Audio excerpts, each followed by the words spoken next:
이혼하던 날 남편이 건넨 잔고 100만 원짜리 체크카드. 수치심에 부러뜨렸습니다. 3년 뒤 아버지 병원비를 빌리러 은행에 갔더니 직원이 멈칫하며 묻더군요. 계좌에 2억 2천만 원이나 있으신데 왜 대출을 받으시려는 거죠? 이혼하던 날 저는 가정법원 정문 앞에서 전 남편이 쥐어준 체크카드를 두 동강 내버렸습니다. 너무나도 수치스러웠기 때문입니다. 그때 그 남자는 카드에 100만 원이 들어있으니 고향 내려가는 차비로 쓰라고 했습니다. 저는 그것이 눈물로 얼룩진 3년의 결혼 생활에 대한 마지막 적선이라고 생각했습니다. 저는 뒤도 돌아보지 않고 그것을 쓰레기통에 처박았습니다. 그렇게 3년이 지난 후 아버지의 병원비와 작은 문구점을 열 자금 2천만 원을 대출받기 위해 은행에 갔을 때 직원은 놀란 눈으로 저를 쳐다보았습니다. 지은 씨, 고객님 계좌에 지금 2억 2천만 원이 있는데 왜 대출을 받으시려는 거죠? 초겨울의 경남 하동, 햇살은 따갑지 않고 메말랐으며 길가 나무 사이로 부는 바람에는 동네 구멍가게에서 피워둔 연탄 냄새가 섞여 날아들었습니다. 사람들은 연말장을 보기 시작했지만 저는 두꺼운 서류 봉투를 품에 안은 채 돌덩이를 매단 듯 무거운 마음으로 걷고 있었습니다. 제 이름은 이지은입니다. 하동에서 나고 자랐습니다. 저희 아버지는 이상철, 올해로 60을 넘기셨고 평생 농사를 지으며 과수원을 가꿔오신 과묵하지만 자식 사랑은 끔찍한 분이십니다. 어머니 김옥순 여사는 읍내시장에서 작은 장사를 하십니다. 입으로는 늘 잔소리를 달고 사시지만 마음은 두부처럼 여린 분입니다. 박민호와의 결혼 생활이 파탄 난 후 저는 고향으로 돌아와 부모님과 함께 살았습니다. 제 인생에 남은 건 평온이라는 두 글자뿐이라고 생각했습니다. 하지만 사람 일은 내일을 알 수 없다고 했던가요? 어느 늦은 오후 뒤뜰 단감나무에 물을 주시던 아버지가 심장병으로 쓰러지셨습니다. 가슴을 부여잡고 털썩 주저앉으신 아버지의 얼굴은 창백했습니다. 어머니는 목이 쉬어라 소리를 지르셨죠. 아버지를 급히 읍내병원으로 모셨다가 다시 진주의 큰 병원으로 옮겨 검사를 받았습니다. 의사는 장기적으로 약을 복용하고 정기 검진을 받아야 하며 악화될 경우 큰 수술이 필요할 수도 있다고 했습니다. 저는 의사의 말을 들을 때마다 눈앞에 돈이라는 글자가 떠올랐습니다. 그날 밤 어머니는 마루에 앉아 낡은 염주를 만지작거리며 기어 들어가는 목소리로 말씀하셨습니다. 지은아, 그냥 내 아버지도 연세가 있으시니 약이나 간신히 챙겨 먹자꾸나. 빚은 너무 내지 마라. 엄마는 무섭다. 그 말을 듣고 가슴이 먹먹해졌습니다. 평생 자식을 키워오신 부모님이 약해지셨을 때 어떻게 자식된 도리로 간신이라는 두 글자를 입에 올릴 수 있겠습니까? 저는 어머니의 손을 잡고 억지로 웃어 보였습니다. 엄마, 걱정 마요. 초등학교 근처에 작은 문구점이랑 생활용품, 애들 간식 파는 가게 하나 열려고요. 짤짤이 돈이라도 들어오면 아버지 약값은 충분히 될 수 있어요. 어머니는 붉어진 눈으로 저를 보셨습니다. 우리 딸 또 고생하겠네. 저는 농담 반 진담 반으로 대답했습니다. 고생이야 제 전공이잖아요. 제 인생에 고생이 빠지면 김치찌개에 김치 빠진 것처럼 섭섭하죠. 어머니는 아주 작게 웃음을 터뜨렸지만 웃고 나서는 고개를 돌려 눈물을 훔치셨습니다. 다음 날 아침 저는 주민등록증, 거주 확인서, 몇 달치 급여 명세서, 가게 창업 예산서 등 모든 서류를 챙겨 은행으로 향했습니다. 2천만 원을 대출받아 일부는 물건을 떼오고 일부는 보증금으로 나머지는 아버지의 응급검진비로 남겨둘 생각이었습니다. 읍내 큰 길에 있는 은행 지점은 크진 않았지만 깔끔하고 쾌적했습니다. 대기표를 뽑고 앉아 기다리면서 저는 서류 봉투의 모서리가 구겨질 정도로 두 손을 꽉 쥐고 있었습니다. 사업 자금을 빌리러 온 사람들은 금리나 할부금을 걱정하겠지만 제 마음속에는 다른 두려움이 자리 잡고 있었습니다. 저는 한때 빚쟁이들이 집 문 앞까지 쫓아오던 나날을 살아본 적이 있습니다. 대출이라는 단어만 들어도 심장이 저절로 빠르게 뛰었습니다. 제 차례가 되어 강대리라는 30대 초반의 상냥한 여직원 앞에 앉았습니다. 지은 고객님, 사업 자금 대출이신가요? 저는 고개를 끄덕이며 서류를 내밀었습니다. 네, 초등학교 후문 쪽에 작은 문구점을 열려고요. 아버지께서 편찮으셔서 수입을 좀 늘려야 할 것 같아서요. 크게 욕심 안 부리고 소액만 천천히 갚아나가며 하려고 합니다. 강 대리는 서류를 살피며 몇 가지 질문을 덧붙였습니다. 상권은 확인해 보셨나요? 내 학교 후문 쪽이라 아침 저녁으로 학부모님들도 많이 지나다니세요. 질문에 또박또박 대답하는 저를 보며 강 대리는 고개를 끄덕였습니다. 서류 준비를 아주 꼼꼼히 해오셨네요. 그 말을 듣자 한결 마음이 놓였습니다. 하지만 그녀가 제 신분증을 받아 칩 리더기에 꽂았을 때 상황이 이상하게 돌아가기 시작했습니다. 모니터를 보며 키보드를 두드리던 그녀의 손가락이 멈칫했습니다. 제자리에 앉아있던 저는 그녀의 표정이 변하는 것을 분명히 볼 수 있었습니다. 당황한 기색이라기보다는 무언가 앞뒤가 맞지 않는 것을 발견한 듯한 표정이었습니다. 강 대리가 고개를 들었습니다.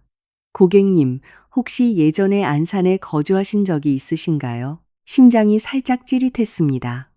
네, 예전에 몇 년 거기서 일했어요. 혹시 저희 은행에서 계좌를 개설하신 적 있나요? 저는 반사적으로 고개를 저었습니다. 기억이 안 나네요. 만약 있다 해도 아주 오래전 일일 거예요.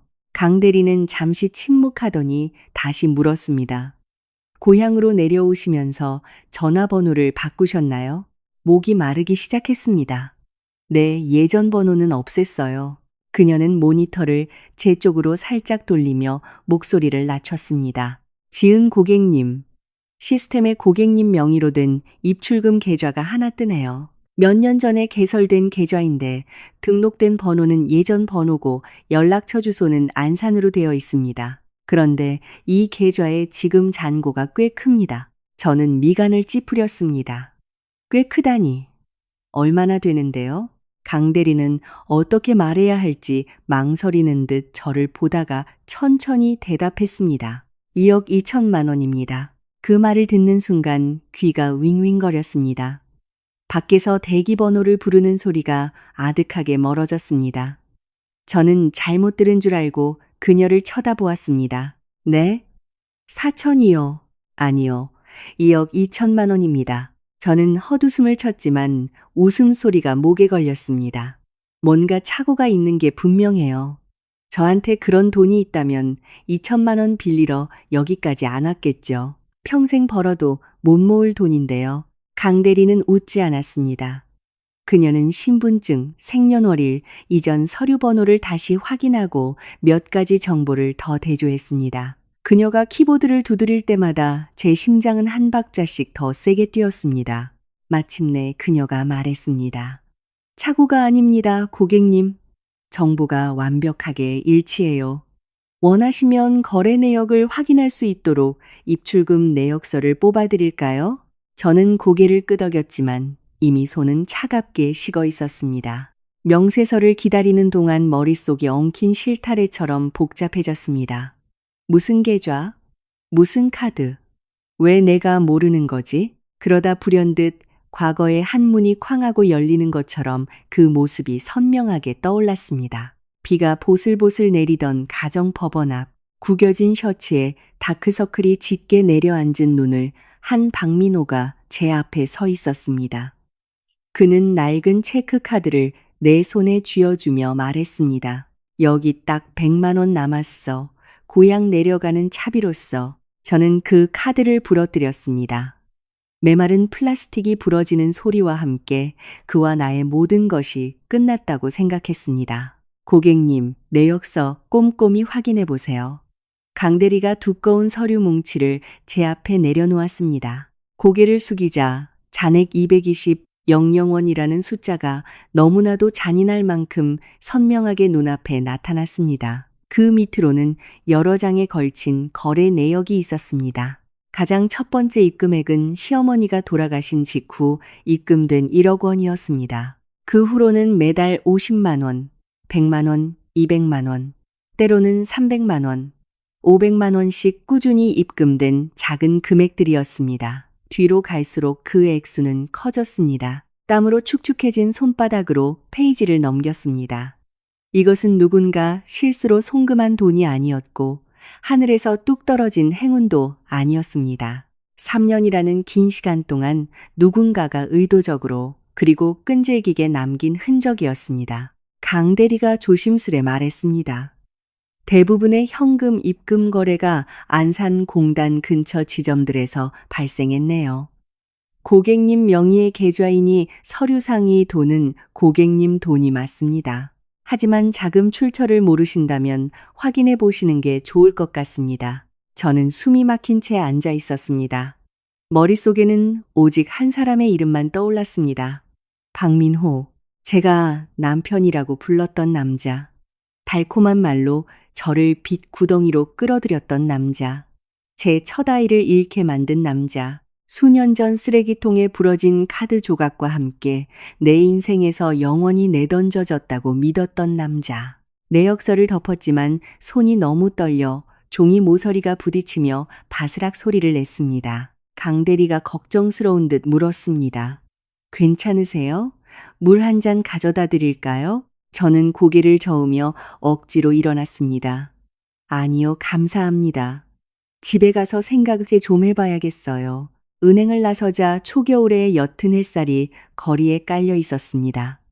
사람들은 붕어빵이나 귤 한 봉지를 흥정하며 웃고 떠들고 있었습니다. 바깥 세상은 너무나도 평범하게 돌아가고 있었지만 저만 과거의 누군가에게 멱살을 잡혀 뒤로 끌려간 것 같았습니다. 저는 가슴에 서류 봉투를 꽉 품었습니다. 그 안에는 아버지의 병원비 대출 서류, 문구점 창업 예산서, 그리고 이제 2억 2천만 원이 찍힌 은행 내역서가 들어 있었습니다. 지난 3년 동안 저는 홀로 서는 법을 배웠고 민호와 관련된 모든 감정은 제 마음속에서 깨끗이 죽었다고 생각했습니다. 그런데 은행 모니터에 뜬 숫자 하나가 그 모든 옛 상처를 다시 쑤셔놓았습니다. 저는 이혼하던 날 카드를 부러뜨렸던 제 손을 내려다보았습니다. 그때 저는 쓸모없는 쓰레기를 버렸다고 생각했지만 그 뒤에는 제 밑에 묻힌 비밀처럼 조용히 살아 숨쉬는 계좌가 있었던 것입니다. 저는 은행 앞 마당에 아주 오래 서 있었습니다. 차가운 바람이 서류 봉투 안에 종이들을 펄럭이게 할 때까지요. 급히 서류를 부여잡으며 떨리는 숨을 내쉬었습니다. 돈으로 갚는 빚도 갚기 어려운데 만약 양심의 빚이라는 것이 존재한다면 도대체 언제 다 갚을 수 있는 걸까요? 제 기억은 자연스레 처음 고향을 떠나 안산공단으로 돈을 벌러 올라갔던 그 시절로 거슬러 올라갑니다. 그때 제 나이 23, 가방엔 엄마가 개켜준 옷 몇 벌과 아버지가 터미널에서 쥐어주신 비상금이 전부였습니다. 아버지가 신신당부하시던 말씀은 아직도 귀에 선합니다. 거기 가서 뭘 하든 가난해도 몸가짐은 단정히 해라, 지은아. 돈은 잃어도 다시 벌면 되지만 사람 잘못 믿으면 평생 고생이다. 저는 아버지가 기우가 심하시다며 웃었습니다. 젊은 패기에 부모님 말씀이 틀릴 수도 있다고 생각했던 거죠. 안산에 도착한 저는 열심히 일만 하면 언젠가 고향에 번듯하게 돈을 붙일 수 있을 거란 희망에 차 있었습니다. 제 첫 직장은 가전제품을 유통하는 대한물류의 재무행정직이었습니다. 행정직이라지만 사실 자빌투성이었습니다. 아침엔 입고 명세서를 확인하고 점심엔 영수증을 처리하고 오후엔 대리점과 미수금을 대조했습니다. 어느 날은 얼굴 높이까지 쌓인 서류를 안고 도약볕이 내리쬐는 공단을 뛰어다녀야 했습니다. 시장에 있는 오래된 빌라 원룸을 구했습니다. 여름에는 찜질방처럼 덥고 비가 오면 창문 틈으로 물이 새어 들어왔습니다. 저녁은 달걀 삶은 것에 마늘종 볶음으로 대충 때우기 일쑤였습니다. 그래도 제 손으로 번 돈이었기에 남에게 손 벌리지 않는다는 사실만으로도 괜찮았습니다. 제가 박민호를 만난 건 아스팔트 위로 아지랑이가 피어오르던 4월의 덥고 찌는 오후였습니다. 그날 저는 대형 대리점에 서류 결제를 받으러 평택까지 가야 했습니다. 스쿠터를 타고 40분을 달려가니 셔츠는 등짝에 들러붙고 머리는 땀으로 범벅이 되었습니다. 대리점 창고 앞에 오토바이를 세우고 누구에게 물어야 할지 몰라 서성거리고 있을 때 안에서 한 남자가 걸어 나왔습니다. 옅은 파란색 셔츠를 입고 손에 테이프를 든 환한 인상의 미소가 빠른 남자였습니다. 격리부 찾으세요? 저는 고개를 끄덕이며 서류 뭉치를 들어 올렸습니다. 네, 대한물류에서 서류 결제받으러 왔는데요. 그는 손을 내밀어 서류를 대신 들어주었습니다. 이리 주세요. 이런 날씨에 여자분이 밖에서 땀 뻘뻘 흘리며 서류 들고 다니기 힘들잖아요. 따라오세요. 그때 그 말은 평범하게 들렸지만 제 마음을 조금 따뜻하게 해주었습니다. 타양사리에선 스쳐 지나가는 사람도 얼굴 한번 제대로 쳐다보지 않는데 갑자기 다정한 말을 건네는 사람을 만나니 서름이 조금 씻겨 내려가는 듯 했습니다. 그는 저를 격리부로 안내하고 제가 결제를 마칠 때까지 기다렸다가 시원한 생수 한 병을 사다 주었습니다. 마셔요. 얼굴이 홍시처럼 빨개졌네요.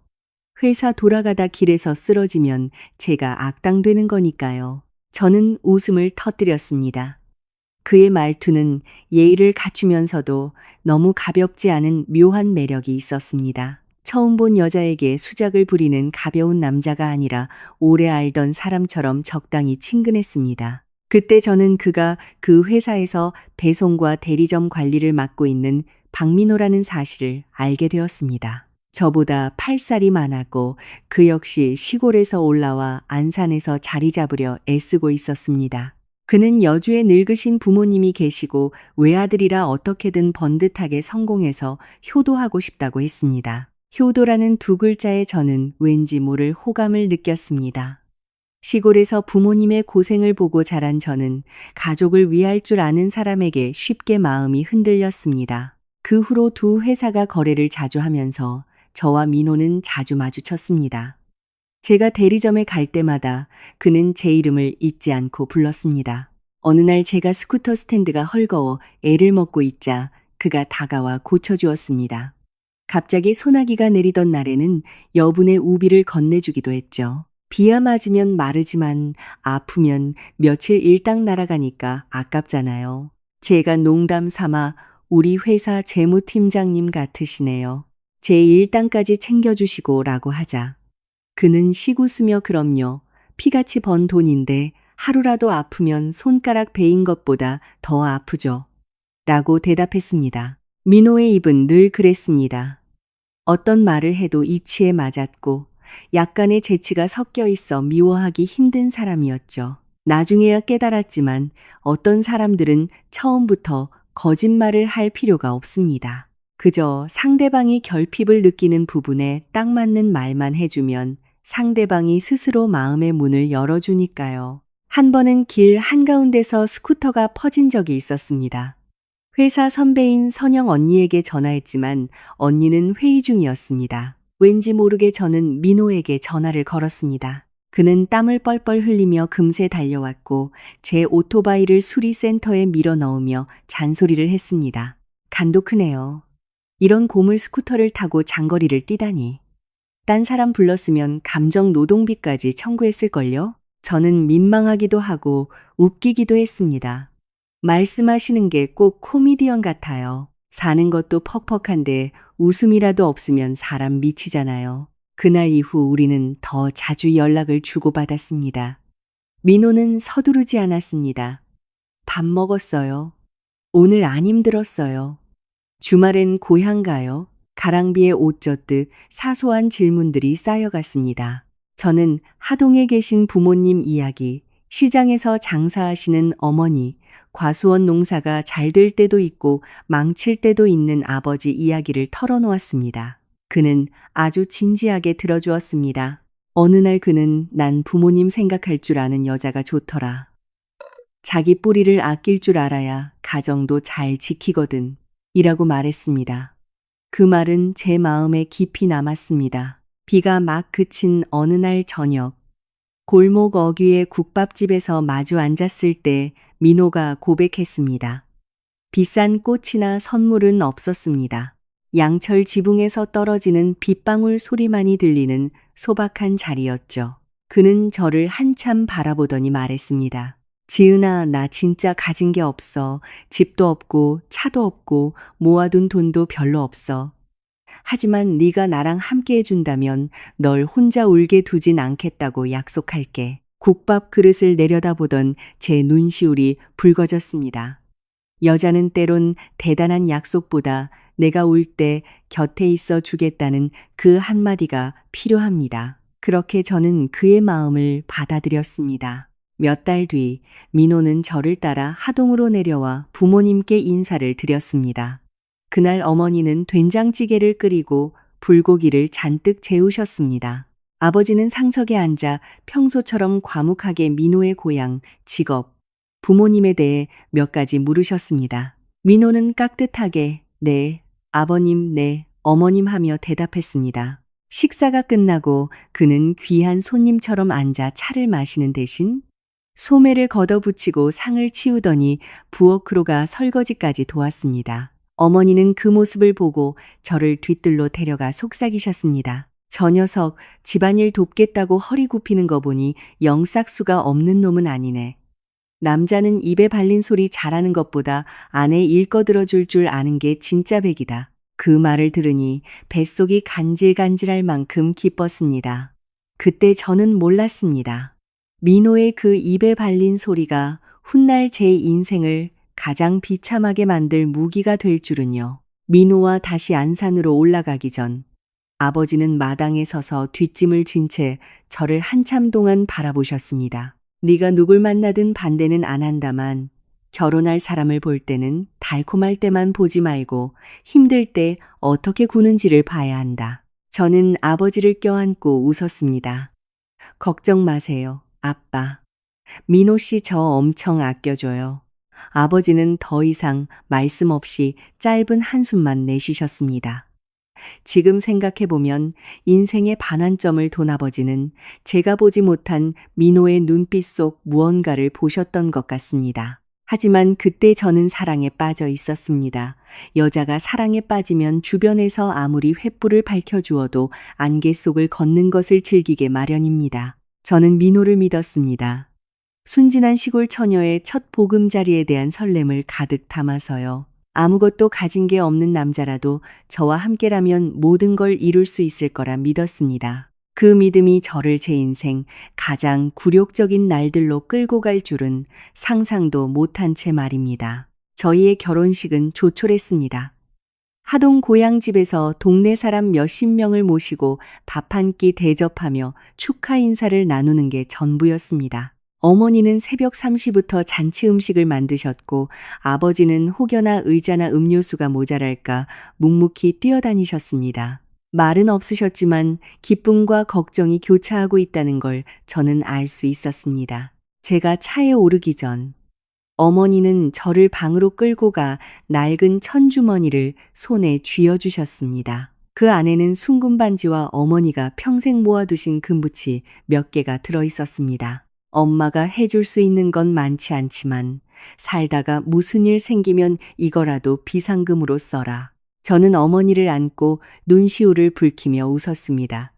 엄마, 나 시집 가는 거지. 전쟁터 가는 거 아니잖아. 어머니는 제 어깨를 가볍게 치셨습니다. 딸내미 시집 보내는 건 남의 인생으로 건너가는 거나 마찬가지야. 안 걱정하는 애미가 어딨겠냐. 그때 마당에 서 있던 셔츠 차림에 깔끔하게 머리를 빗어넘긴 민호는 환하게 웃고 있었습니다. 친척 아주머니들은 신랑 인물이 훤하네, 싹싹하고 지은이 복 터졌다며 칭찬하셨죠. 그 말을 들으며 저는 희망에 부풀어 있었습니다. 결혼 후 저희는 고향이 아닌 안산으로 돌아왔습니다.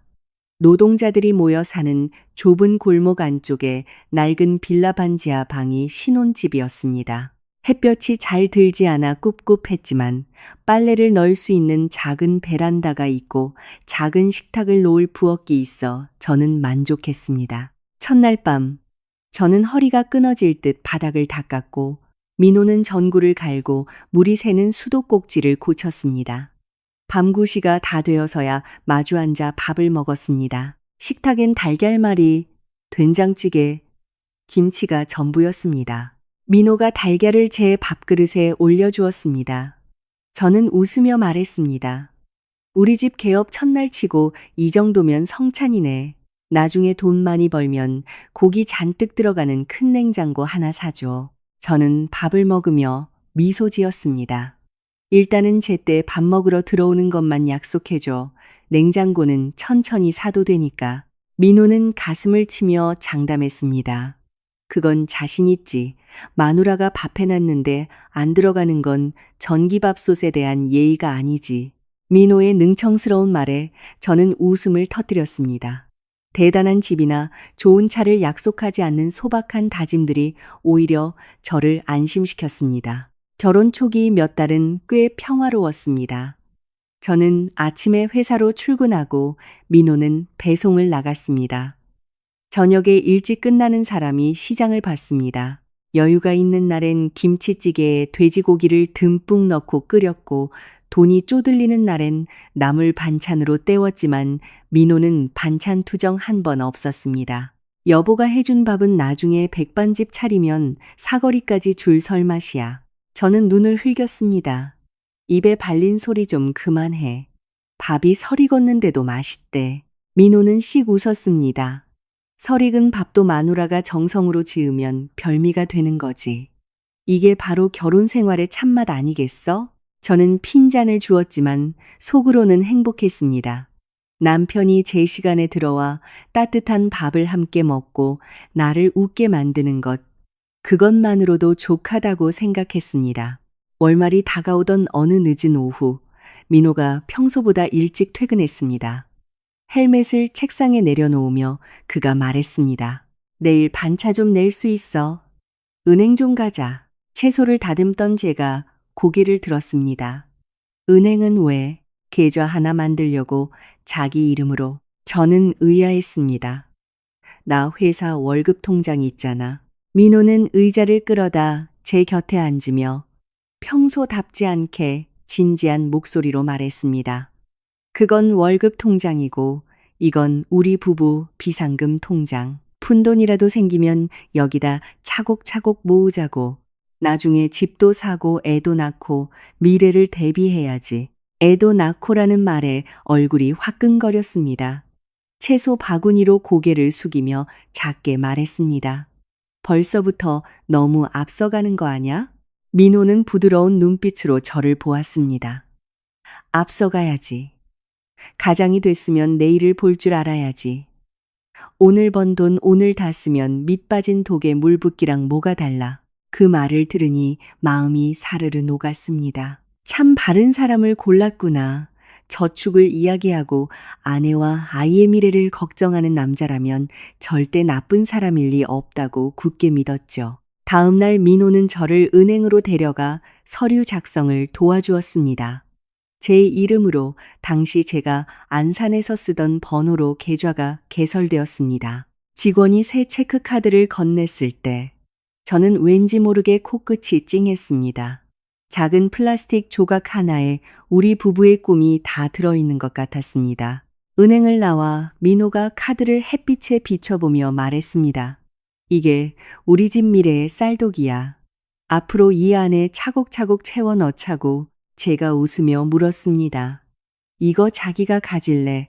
내가 가질까? 민호는 망설임 없이 대답했습니다. 내가 가지고 있을게. 난 밖으로 많이 도니까.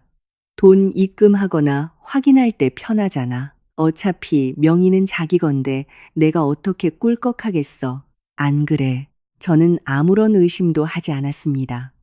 갓 결혼한 부부 사이에 방어막을 칠 이유가 없었죠. 저는 카드를 그에게 건네며 당부했습니다. 그럼 자기 쌀독 안 굶게 꼬박꼬박 채워 넣어. 알았지? 민호는 웃으며 카드를 지갑에 챙겼습니다. 어명 받들겠습니다. 내가 허튼데 돈 쓰면 당장 쫓아내도 좋아. 저도 따라 웃었습니다. 따스한 햇살이 내리쬐는 골목, 멀리서 들려오는 리어카 장수의 목소리, 모퉁이 빵집에서 풍기는 냄새.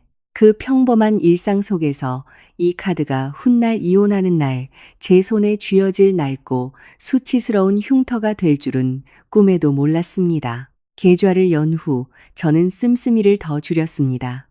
시장에서도 군것질을 안 하고 옷도 낡아 빠질 때까지 입었습니다. 한 번은 보너스로 10만 원을 받아 기쁜 마음에 민호에게 말했습니다. 우리 미래 통장에 이거 넣을까? 옷을 갈아입던 민호가 털털하게 웃었습니다. 그거 갖고 있어. 월말에 내가 한꺼번에 모아서 넣을게. 푼돈 찔끔찔끔 넣으면 귀찮잖아. 일리 있는 말 같아 그냥 두었습니다. 그 후로도 몇 번 제가 돈을 건네면 그는 항상 자기가 한꺼번에 모아서 넣겠다고 했습니다. 그 미래 통장은 실제 돈보다 말로만 존재하는 허울이 되어 갔습니다. 하지만 저는 생활비, 월세, 공과금, 부모님 용돈에 치여 깊게 생각할 겨를이 없었습니다. 작은 빌라엔 여전히 따뜻한 저녁이 있었고 민호는 제 시간에 들어와 특유의 입담으로 저를 웃게 했습니다. 가난해도 올바른 길을 가고 있다고 굳게 믿었죠. 어느 날 정전이 되어 밖에서 부채질을 하고 있을 때 민호가 밤하늘을 가리키며 말했습니다. 지은아, 나중에 우리 애 낳으면 학군 좋은 데서 키우자. 나처럼 고생 안 시키게. 저는 그의 어깨에 기대며 마음이 평온해지는 것을 느꼈습니다. 그럼 자기가 고생 좀 해야겠네. 그가 제 손을 꽉 잡았습니다. 당연하지. 내가 안 하면 누가 해. 만약 그때 누군가 제게 제 손을 잡고 있는 저 남자가 훗날 내 믿음도 앗아가고 아직 태어나지도 않은 아이까지 잃게 만들 사람이라고 말했다면 저는 버럭 화를 냈을 겁니다. 행복에 취한 여자는 콩깍지가 씌어 자기가 사랑하는 사람을 맹목적으로 감싸기 마련이니까요.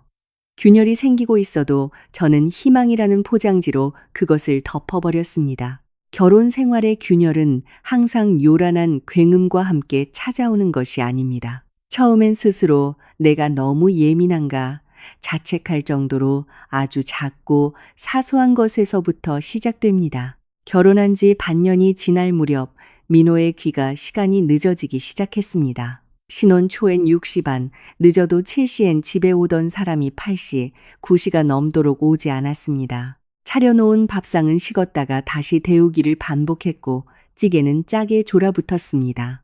요즘 왜 이렇게 늦어? 민호는 재킷을 의자에 걸치고 손을 씻으며 변명했습니다. 월말이잖아. 대리점에서 물건 확인한다고 붙잡아서 혼났네. 내가 어디 놀러 다닌 것도 아니고 그의 직업이 원래 배송과 거래처 관리를 병행하는 것이니 저는 아내로서 남편의 고생을 이해해야 한다고 다독였습니다. 하지만 늦은 귀가뿐만이 아니었습니다. 민호의 휴대전화 사용 패턴이 이상해졌습니다. 예전엔 탁자 위에 올려두고 제 앞에서 훌렁훌렁 확인하던 사람이 집에 오면 화면을 바닥으로 엎어두었습니다. 전화가 오면 화면을 쓱 보고는 베란다로 나가 전화를 받았습니다. 내일 내가 어떻게든 변통해 볼게. 이 시간에 전화 좀 하지 맙시다. 작게 웅얼거리는 소리가 들렸습니다. 밥을 먹던 중 휴대전화가 연달아 울려 제가 쳐다보자 민호가 덥석 기기를 낚아챘습니다. 누구야? 아, 거래처. 무슨 거래처가 밥 먹는 시간에 이렇게 전화를 해? 그는 아무렇지 않은 척 웃었습니다. 물건 급한 사람들은 밥 시간도 없잖아. 왜 그렇게 형사처럼 노려봐? 나 바람 피우는 줄 알아? 농담 반 진담 반으로 받아치는 그의 말에 저는 화를 내야 할지 웃어야 할지 몰라. 그저 밥만 먹었습니다. 하지만 그날 밥맛은 유독 깔깔했습니다. 그리고 돈 문제.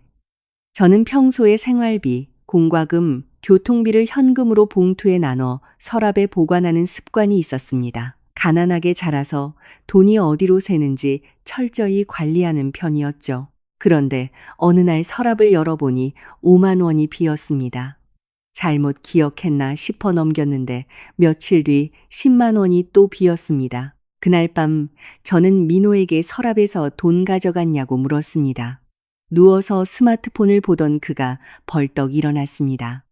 기름값 할 겸 배달 기사들한테 급하게 선불 줘야 해서 뺐어. 저녁에 말하려다 깜빡했네. 다음부턴 미리 말해줘.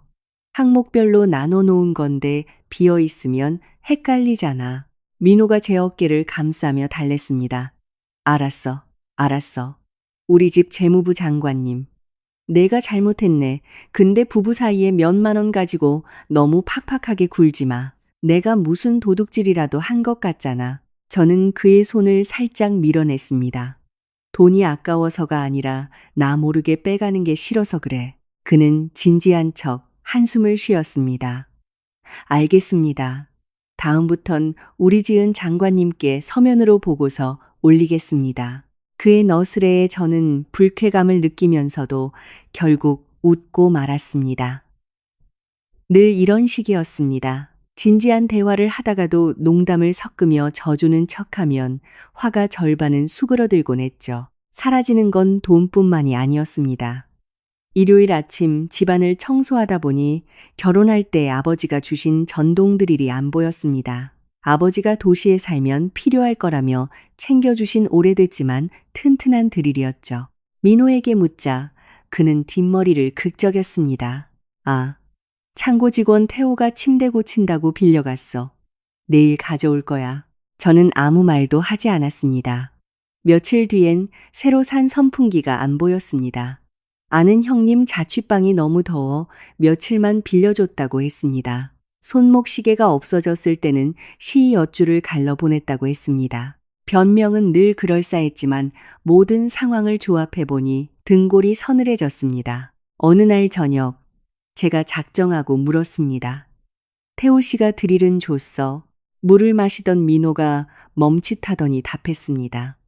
아직 걔도 바빠서 까먹었나 봐. 선풍기는 다음 주에 가져올 거고 시계는 민호가 컵을 소리나게 내려놓으며 저를 똑바로 쳐다보았습니다. 너 지금 취조해? 밖에서 피 터지게 일하고 온 사람한테 그깟 잡동사니 가지고 왜 자꾸 들들 볶아? 저는 입을 다물었습니다. 잡동사니라는 말이 가슴을 찔렀습니다. 물건은 잡동사니일지 몰라도 무언가를 숨기고 있다는 직감은 결코 가벼운 게 아니었습니다. 그날 이후 저는 장부 기록을 더 꼼꼼히 했습니다. 매일 얼마를 썼는지, 서랍에 얼마가 남았는지, 집에 물건은 제대로 있는지 민호에게 묻지 않고 혼자 조용히 지켜봤습니다. 여자는 믿음이 있을 땐 묻지만 믿음을 잃기 시작하면 침묵합니다. 그 침묵은 포기가 아니라 진실을 제대로 보기 위한 준비 과정입니다. 민호는 여전히 다정했고 때론 더 달콤했습니다. 늦게 퇴근하는 날엔 제가 좋아하는 호떡을 사오곤 했죠. 지나가다 파는 거 보고 자기 생각나서 샀어. 먹어봐. 호떡을 건네받으며 저는 그의 셔츠에 밴 담배 냄새와 얕은 술 냄새를 맡았지만 더 묻지 않았습니다. 물어봤자 또 다른 매끄러운 변명이 돌아올 테니까요. 절반의 진실만 섞인 변명에 지쳐가고 있었습니다. 그날 밤 민호의 고른 숨소리를 들으며 누워 있었습니다. 밖에서 오토바이 지나가는 소리가 들렸고 모든 게 평소와 같았습니다. 하지만 제 마음속엔 누군가 집의 기둥 하나를 빼버려 모든 것이 삐딱하게 기울어지는 듯한 불안감이 맴돌았습니다. 다음 날 회사에서 한창 입고 명세서를 확인하고 있을 때 모르는 번호로 전화가 왔습니다. 여보세요. 수화기 너머로 거친 남자의 목소리가 들렸습니다. 박민호 마누라 되는 사람 맞소? 펜을 쥔 손이 굳었습니다. 네. 그런데요, 무슨 일이시죠? 남자는 코웃음을 쳤습니다. 당신 남편한테 전화 좀 받으라고 전해. 오늘 돈 갚기로 해놓고 잠수 타버렸어. 200만 원이 네 집게 이름인 줄 아나. 창고 특유의 종이 박스와 새 플라스틱 냄새 속에서 저는 숨이 턱 막히는 걸 느꼈습니다. 네? 민호 씨가 그쪽한테 돈을 빌렸다고요? 남자의 목소리는 얼음장 같았습니다. 집에 가서 당신 남편한테나 물어보쇼. 내가 집구석까지 쳐들어가게 만들지 말고 장사하는 놈이 신용을 지켜야지. 전화가 일방적으로 끊어졌습니다. 저는 선영 언니가 지나가며 지은아, 얼굴이 왜 그렇게 창백해? 무슨 일 있어? 라고 물을 때까지 전화기를 귀에 댄 채 멍하니 서 있었습니다. 대답하고 싶었지만 목에 돌덩이가 걸린 것 같았습니다. 사라진 돈, 없어진 물건들, 베란다에서 받던 전화, 능청스러운 변명들. 이 모든 조각들이 하나의 굵은 동아줄로 엮이는 순간이었습니다. 수학이 넘어 남자가 말한 200만 원은 빙산의 일각일 뿐, 저는 저도 모르는 사이에 거대한 싱크홀 끄트머리에 서 있었다는 걸 깨달았습니다. 그날 오후 내내 창고에서 멍하니 앉아 있었습니다. 서류 숫자들이 흐릿하게 보였습니다. 누군가에게 200만 원은 껌값일지 모르지만 당시 저희 부부에게는 몇 달치 생활비를 끌어모아도 모자란 큰돈이었습니다. 퇴근길에 선영 언니가 저를 멈춰 세웠습니다. 지은아, 무슨 일 있으면 혼자 끙끙대지 말고 언니한테 말해. 저는 애써 웃으려 했지만 입술이 떨렸습니다. 조그만 목소리로 남편이 빚을 진 것 같아요. 라고 간신히 내뱉었습니다. 언니는 잠시 침묵하더니 한숨을 쉬었습니다. 사업빚이야? 아니면 노름빚이야? 저는 대답할 수 없었습니다. 저조차도 알지 못했으니까요. 아니, 알기가 두려웠던 걸지도 모릅니다. 저녁 일찍 집에 돌아왔지만 밥을 안 치지 않고 민호를 기다렸습니다. 벽시계의 째깍거리는 소리가 유난히 크게 들렸습니다. 밤 9시가 다 되어서야 민호가 들어왔습니다. 구겨진 셔츠에 땀범벅이 된 얼굴, 식탁에 가만히 앉아있는 저를 보자 그는 흠칫 놀랐습니다. 왜 아직 밥 안 먹었어? 저는 식탁 위에 휴대전화를 올려놓았습니다. 오늘 낮에 어떤 남자가 전화했어. 당신이 200만 원을 빌렸다고 하더라. 민호의 표정이 순식간에 변했습니다. 하지만 찰나였죠. 그는 의자를 끌어당겨 앉으며 얼굴을 쓸어내렸습니다. 내가 오늘 밤에 얘기하려고 했어. 저는 헛웃음을 쳤습니다. 그 사람이 전화 안 했으면 얘기했을까? 그는 고개를 숙이고 기어 들어가는 목소리로 말했습니다. 배송 물건 건수가 안 맞아서 구멍 난 거 메우려다 소형 가전 좀 떼다 파는 일에 투자를 좀 했어. 물건이 안 돌아서 돈이 묶이는 바람에 네가 걱정할까 봐 숨겼어. 그를 쳐다보았습니다.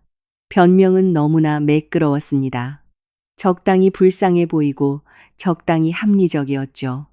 하지만 그의 눈동자는 저를 똑바로 쳐다보지 못했습니다. 당신 노름에?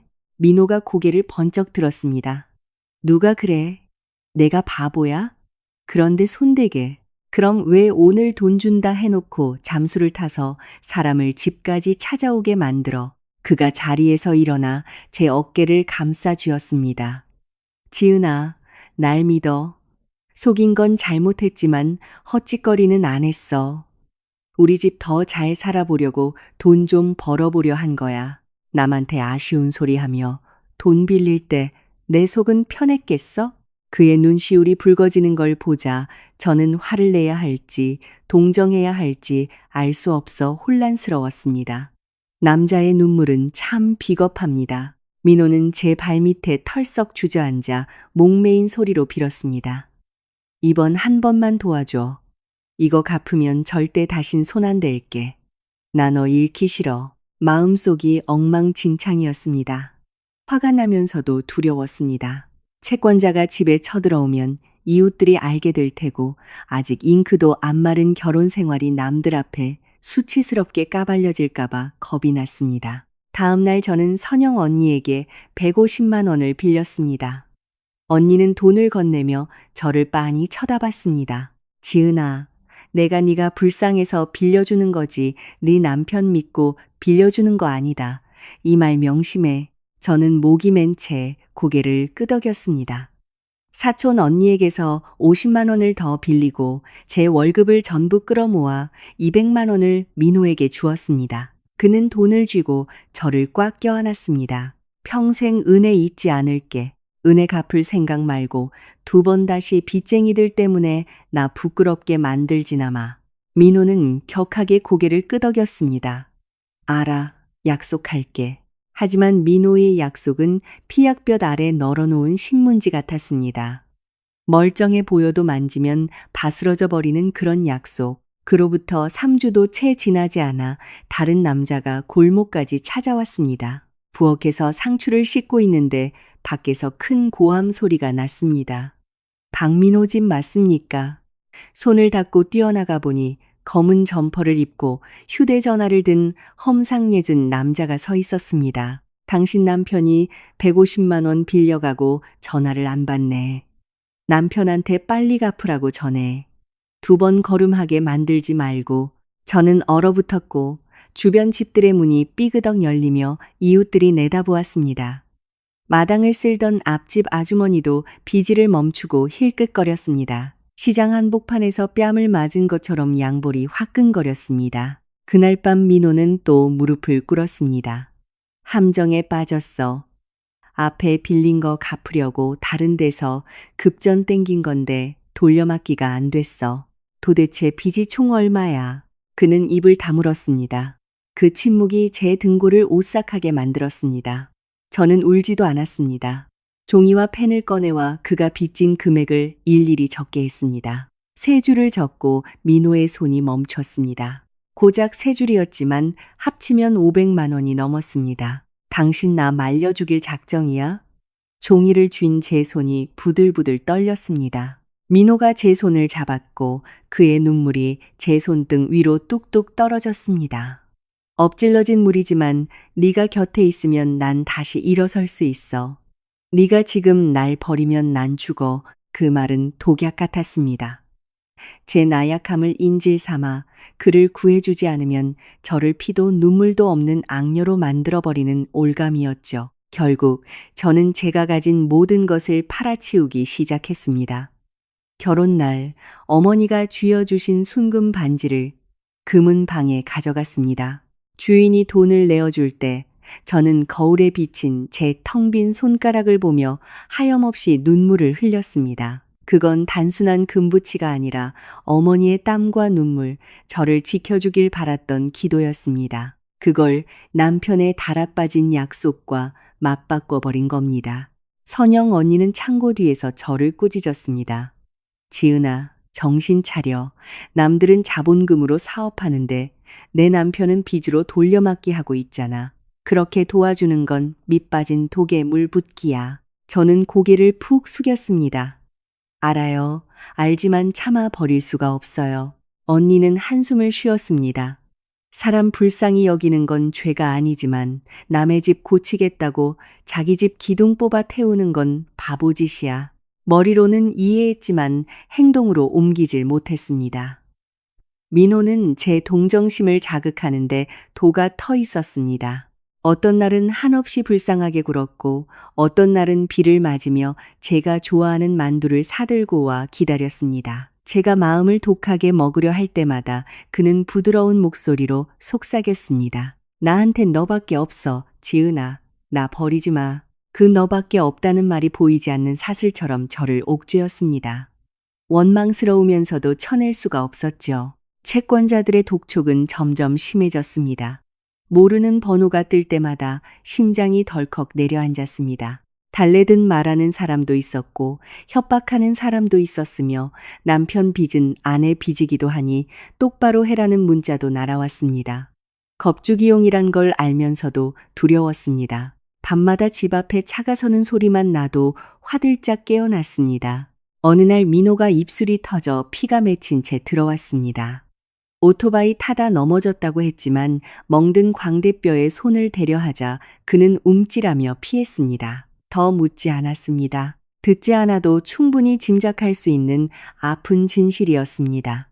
식은 밥상 앞에 앉아 한때 날 혼자 울게 두지 않겠다고 약속했던 남자를 바라보았습니다. 그는 잘못을 저지른 어린애처럼 고개를 푹 숙이고 밥만 우겨넣고 있었습니다. 저는 그에게 보호받기는커녕 그가 불러온 비바람을 맨몸으로 막아주는 다 찢어진 우산 신세가 되어버렸습니다. 옛말에 누굴 사랑하더라도 자기가 숨쉴 구멍은 남겨두고 사랑하라고 했습니다. 하지만 전 그럴 줄을 몰랐습니다. 한 번만 더, 딱 한 번만 더 하면 민호가 정신을 차릴 줄 알았습니다. 그 마지막이라는 수렁이 우리 집 앞 골목보다 훨씬 길고 어둡다는 걸 저는 알지 못했습니다. 채권자들이 집을 찾아오기 시작한 후로 전화벨 소리만 들어도 소름이 끼쳤습니다. 하지만 빚쟁이보다 저를 더 두렵게 만든 전화가 있었으니 바로 시어머니 최숙자 여사님의 전화였습니다. 어느 토요일 오후 마당에 빨래를 널고 있는데 휴대전화가 울렸습니다. 전화를 받자마자 쉰 목소리가 들렸습니다. 지은이니? 내일 민호랑 여주에 좀 내려올 수 있겠냐? 아버지가 며칠째 기침이 심하시네. 가슴이 철렁했습니다. 아버님 편찮으신데 왜 이제야 말씀하셨어요?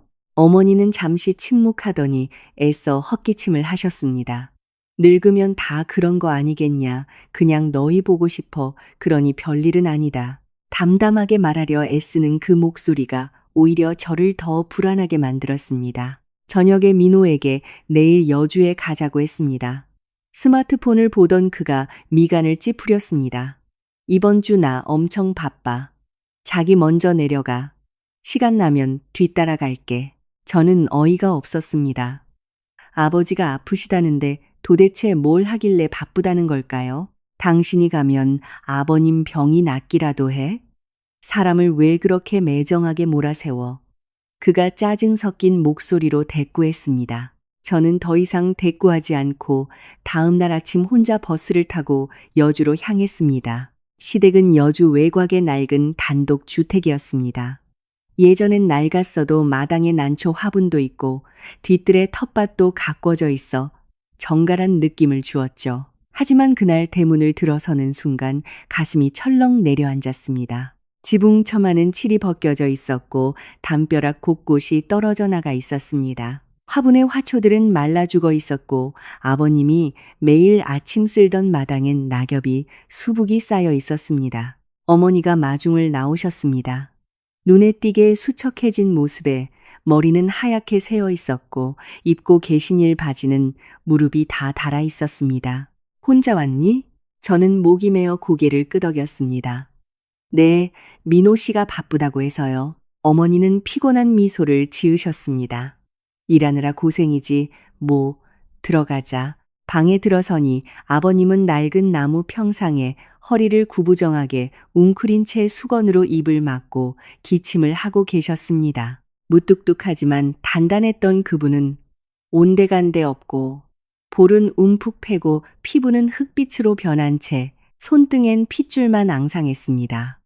아버님, 이렇게 편찮으신데 왜 병원에 안 가셨어요? 아버님은 손을 내저으셨습니다. 별거 아니다. 며칠 지나면 떨어질 감기야. 어머니는 뒤에서 고개를 푹 숙이고 계셨습니다. 방안을 둘러보던 제 시선이 문가에 놓인 낡은 안전모와 흙 묻은 작업화에 꽂혔습니다. 아버님, 요즘 공사 현장 나가세요? 어머니가 당황하며 둘러대셨습니다.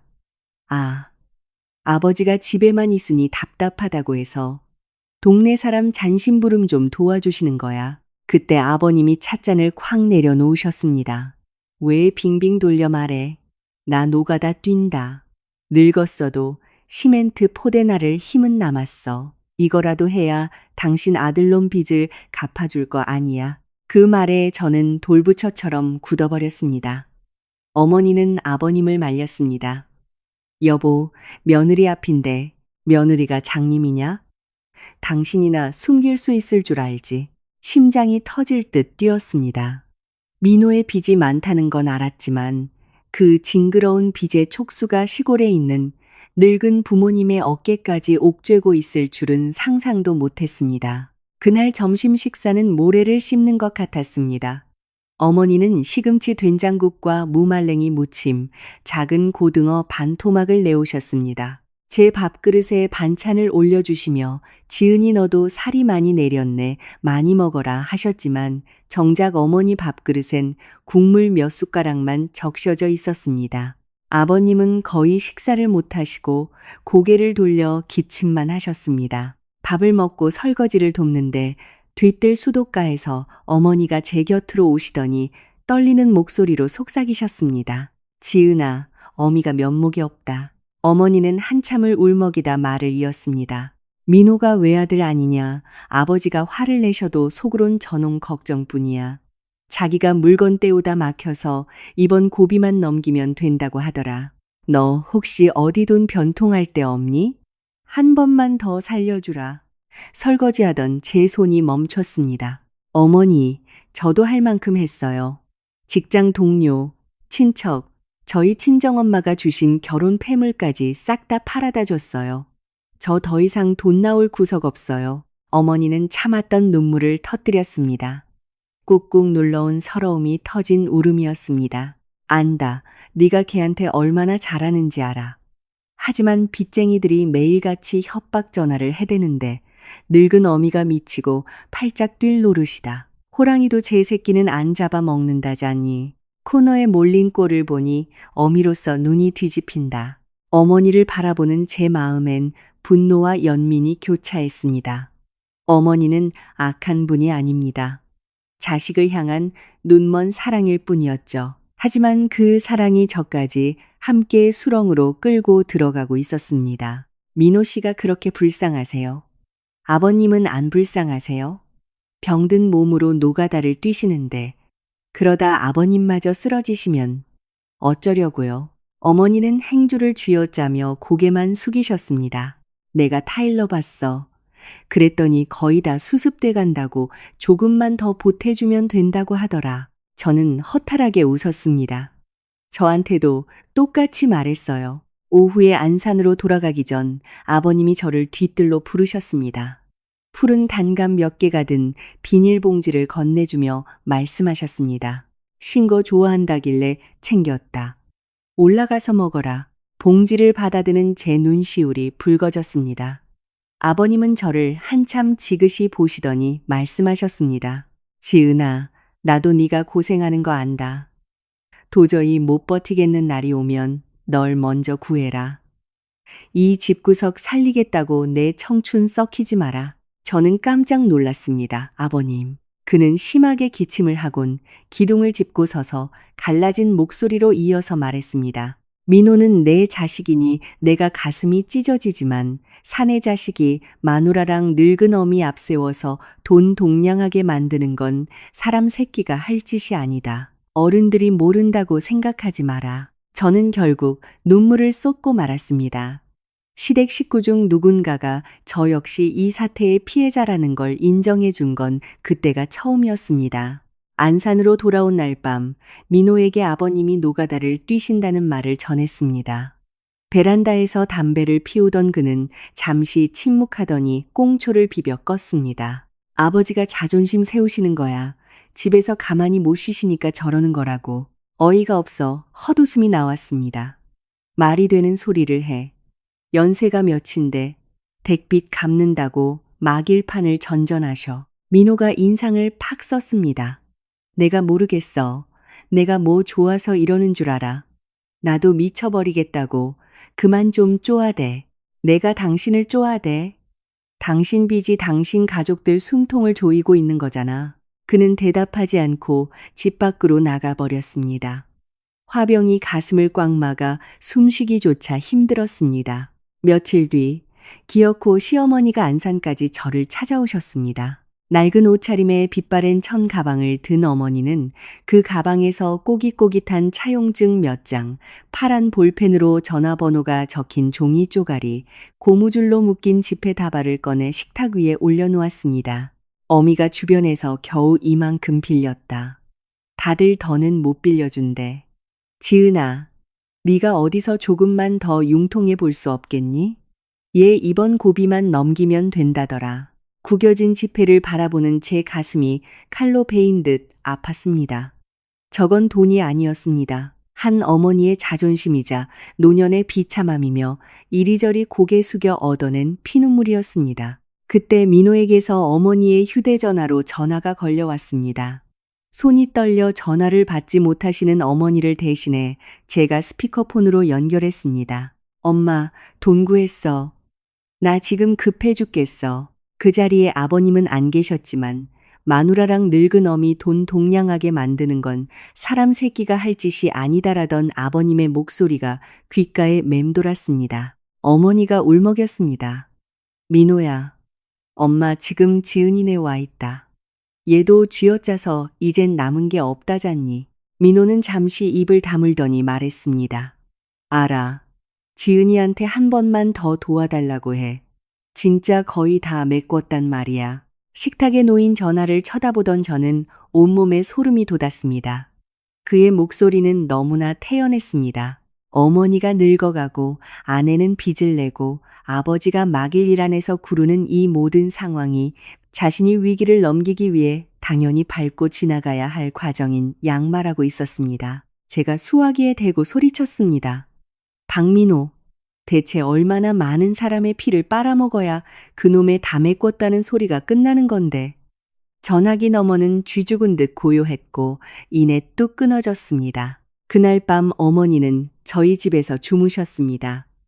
새벽에 물을 마시러 나왔다가 저는 식탁에 앉아 백열등 아래서 차용증을 다시 세어보고 계신 어머니를 보았습니다. 노란 불빛에 비친 주름진 얼굴은 며칠 새 10년은 더 늙어 보였습니다. 소리 없이 눈물을 훔치시며 돈을 세는 뒷모습을 보며 저는 방문 뒤에 숨어 숨도 제대로 쉬지 못하고 가슴을 부여잡았습니다. 그 순간 저는 깨달았습니다. 민호의 빚은 더 이상 단순한 숫자가 아니었습니다. 그것은 그를 가장 사랑하는 사람들의 살점을 도려내는 무딘 칼날이었습니다. 무딘 칼에 베이는 고통은 끔찍하게 오래 간다는 것도 말입니다. 그날 밤 이후 저는 제가 사는 이 집이 무서워지기 시작했습니다. 어둠이나 불량배가 두려운 게 아니었습니다. 어느 날 아침 눈을 떴을 때 민호 때문에 우리 가족 중 또 누군가가 나락으로 떨어져 있을까봐 그게 가장 두려웠습니다. 그리고 제가 가장 두려워하던 일은 결국 터지고 말았습니다. 여름의 끝자락 장대비가 억수같이 쏟아지던 날이었습니다.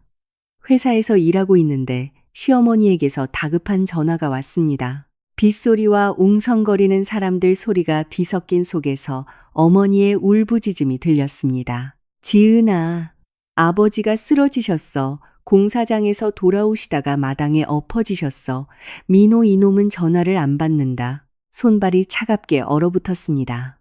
저는 급히 조퇴를 하고 민호에게 수십 통의 전화를 걸었지만 연결되지 않았습니다. 결국 혼자 버스를 타고 여주로 향해야만 했습니다. 여주 시내병원 응급실에 도착했을 때 아버님은 산소호흡기를 단 채 누워 계셨습니다. 노랗게 뜬 얼굴에 쩍쩍 갈라진 입술, 금방이라도 끊어질 듯 약한 숨소리를 보니 제 심장마저 웃는 것 같았습니다. 어머니는 병상 구석에 쭈그려 앉아 낡은 손수건을 꽉 쥔 채 울고 계셨습니다. 지은아, 아버지가 너무 무리하셨나 봐. 내가 쉬라고 그렇게 말렸는데 빚 갚아야 한다고 고집을 피우시더니. 저는 아버님의 손을 잡았습니다.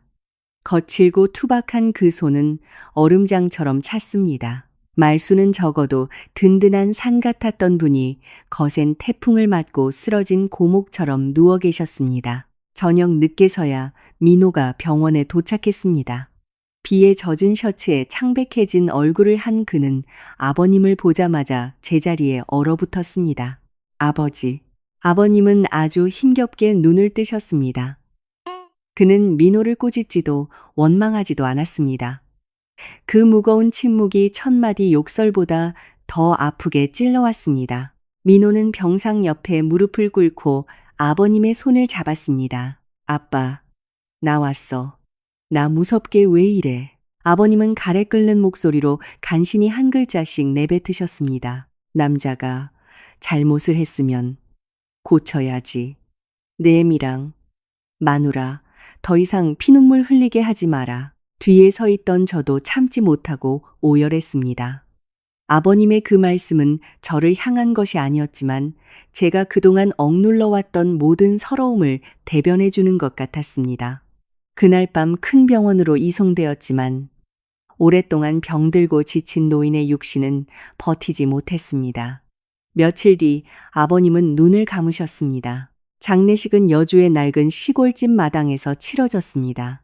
비가 갠 후에 흐린 하늘, 마당 뒤편 감나무 잎들이 바람에 스산하게 흔들렸습니다.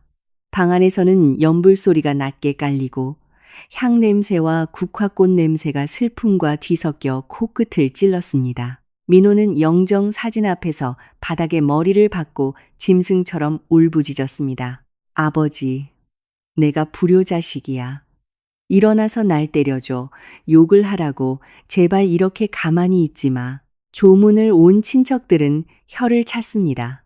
정도 형님 평생법 없이도 살 양반이 아들놈 빚 갚느라 골병 들어서 명을 재촉했네. 그 말을 들은 어머니의 얼굴은 백지장처럼 질렸습니다.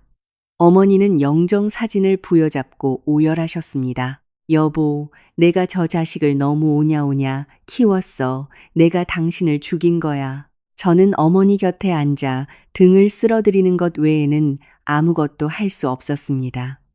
어떤 위로의 말도 그 깊은 상처엔 소용이 없었습니다. 민호는 며칠 동안 관 곁을 떠나지 않고 울다가 때론 뒤뜰로 나가 자기 뺨을 사정없이 후려치기도 했습니다. 제가 뛰어나가 그의 손을 잡았습니다. 뭐 하는 거야? 그는 핏발선 눈으로 저를 쳐다보았습니다. 난 맞았어. 아버지가 나 때문에 돌아가셨어. 난 쓰레기야. 그 말을 듣고 가슴이 찢어지는 듯 했습니다. 예전 같았다면 그를 껴안고 다시 시작할 수 있다고 위로했을 겁니다. 하지만 상복을 입고 뼈만 남은 어머니와 빚으로 박살난 시댁의 몰골을 보니 위로의 말이 목구멍에서 막혀버렸습니다. 당신이 쓰레기인 거 알면 똑바로 살아. 징징대면서 울지만 말고. 민호는 내리는 이슬비를 맞으며 멍하니 서 있었습니다. 장례가 끝난 후 집엔 쓸쓸한 정적과 식어버린 향냄새만 남았습니다. 어머니는 텅 빈 눈으로 제사상 앞에 앉아 계셨습니다. 민호가 어머니 무릎을 붙잡았습니다. 엄마, 내가 잘못했어. 이제 진짜 정신 차릴게. 엄마 호강시켜 줄게. 어머니는 떨리는 손으로 아들의 머리를 쓰다듬으셨습니다. 아버지 영정 앞에서 맹세해라.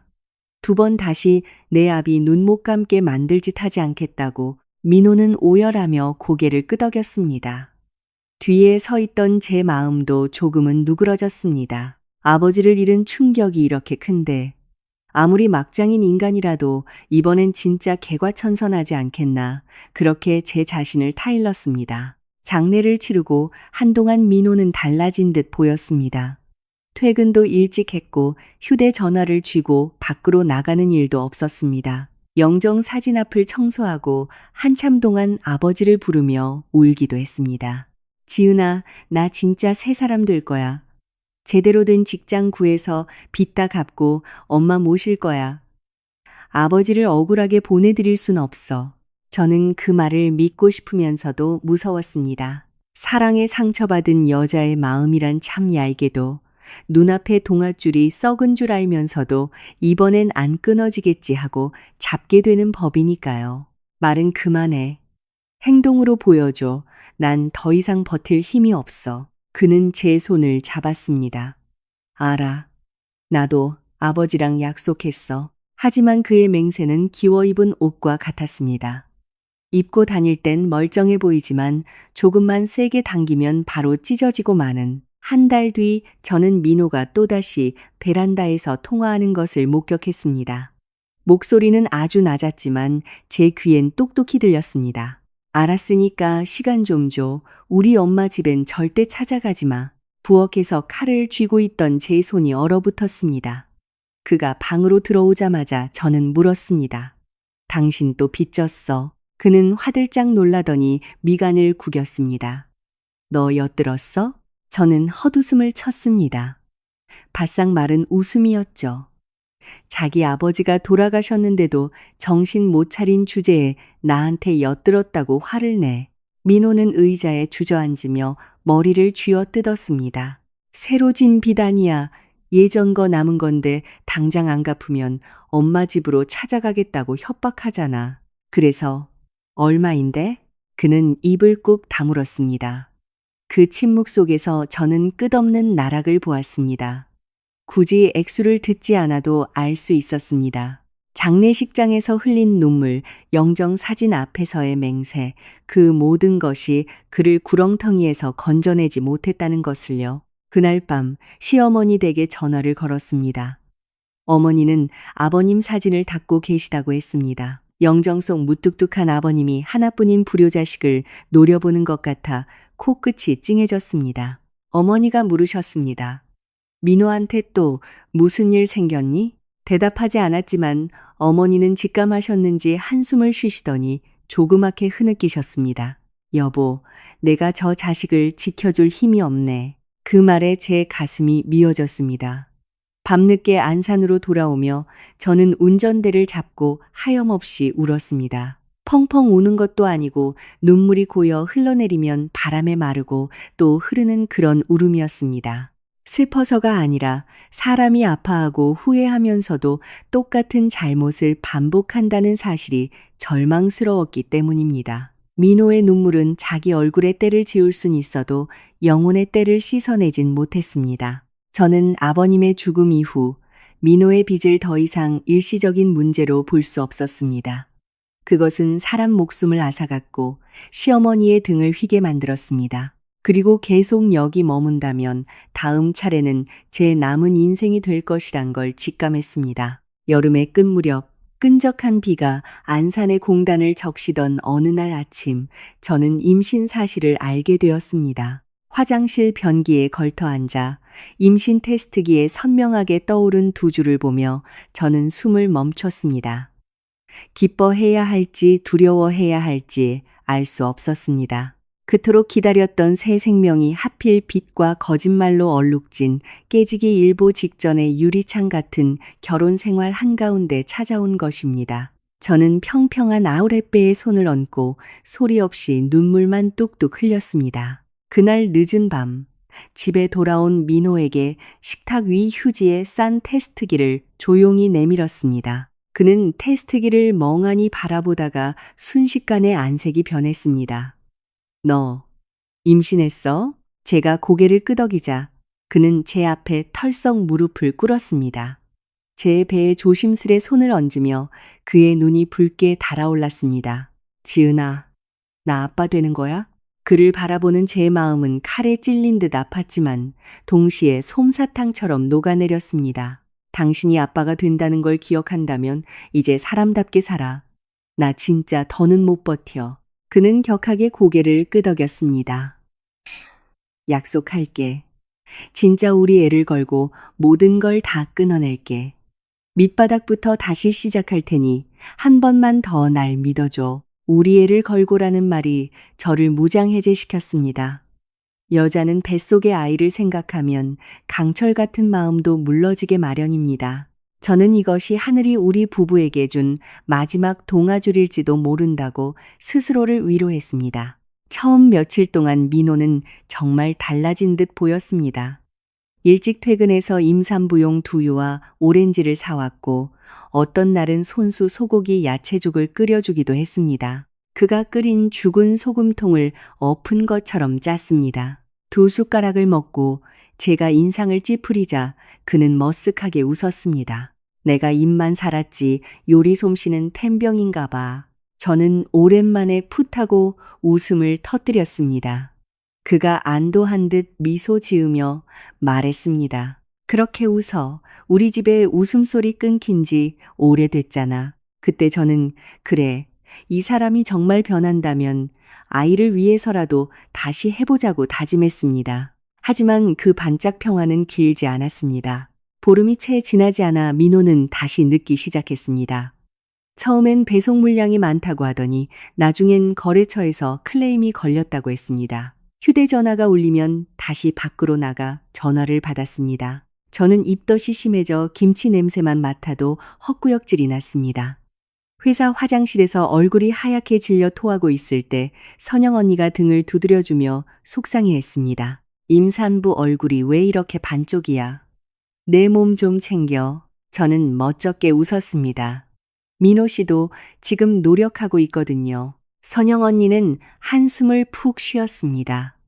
노력은 네가 하고 그놈은 네 노력을 빨아먹는 거겠지. 그 말이 뼈를 때렸지만 반박할 수 없었습니다. 진실을 알면서도 마주할 용기가 없었으니까요.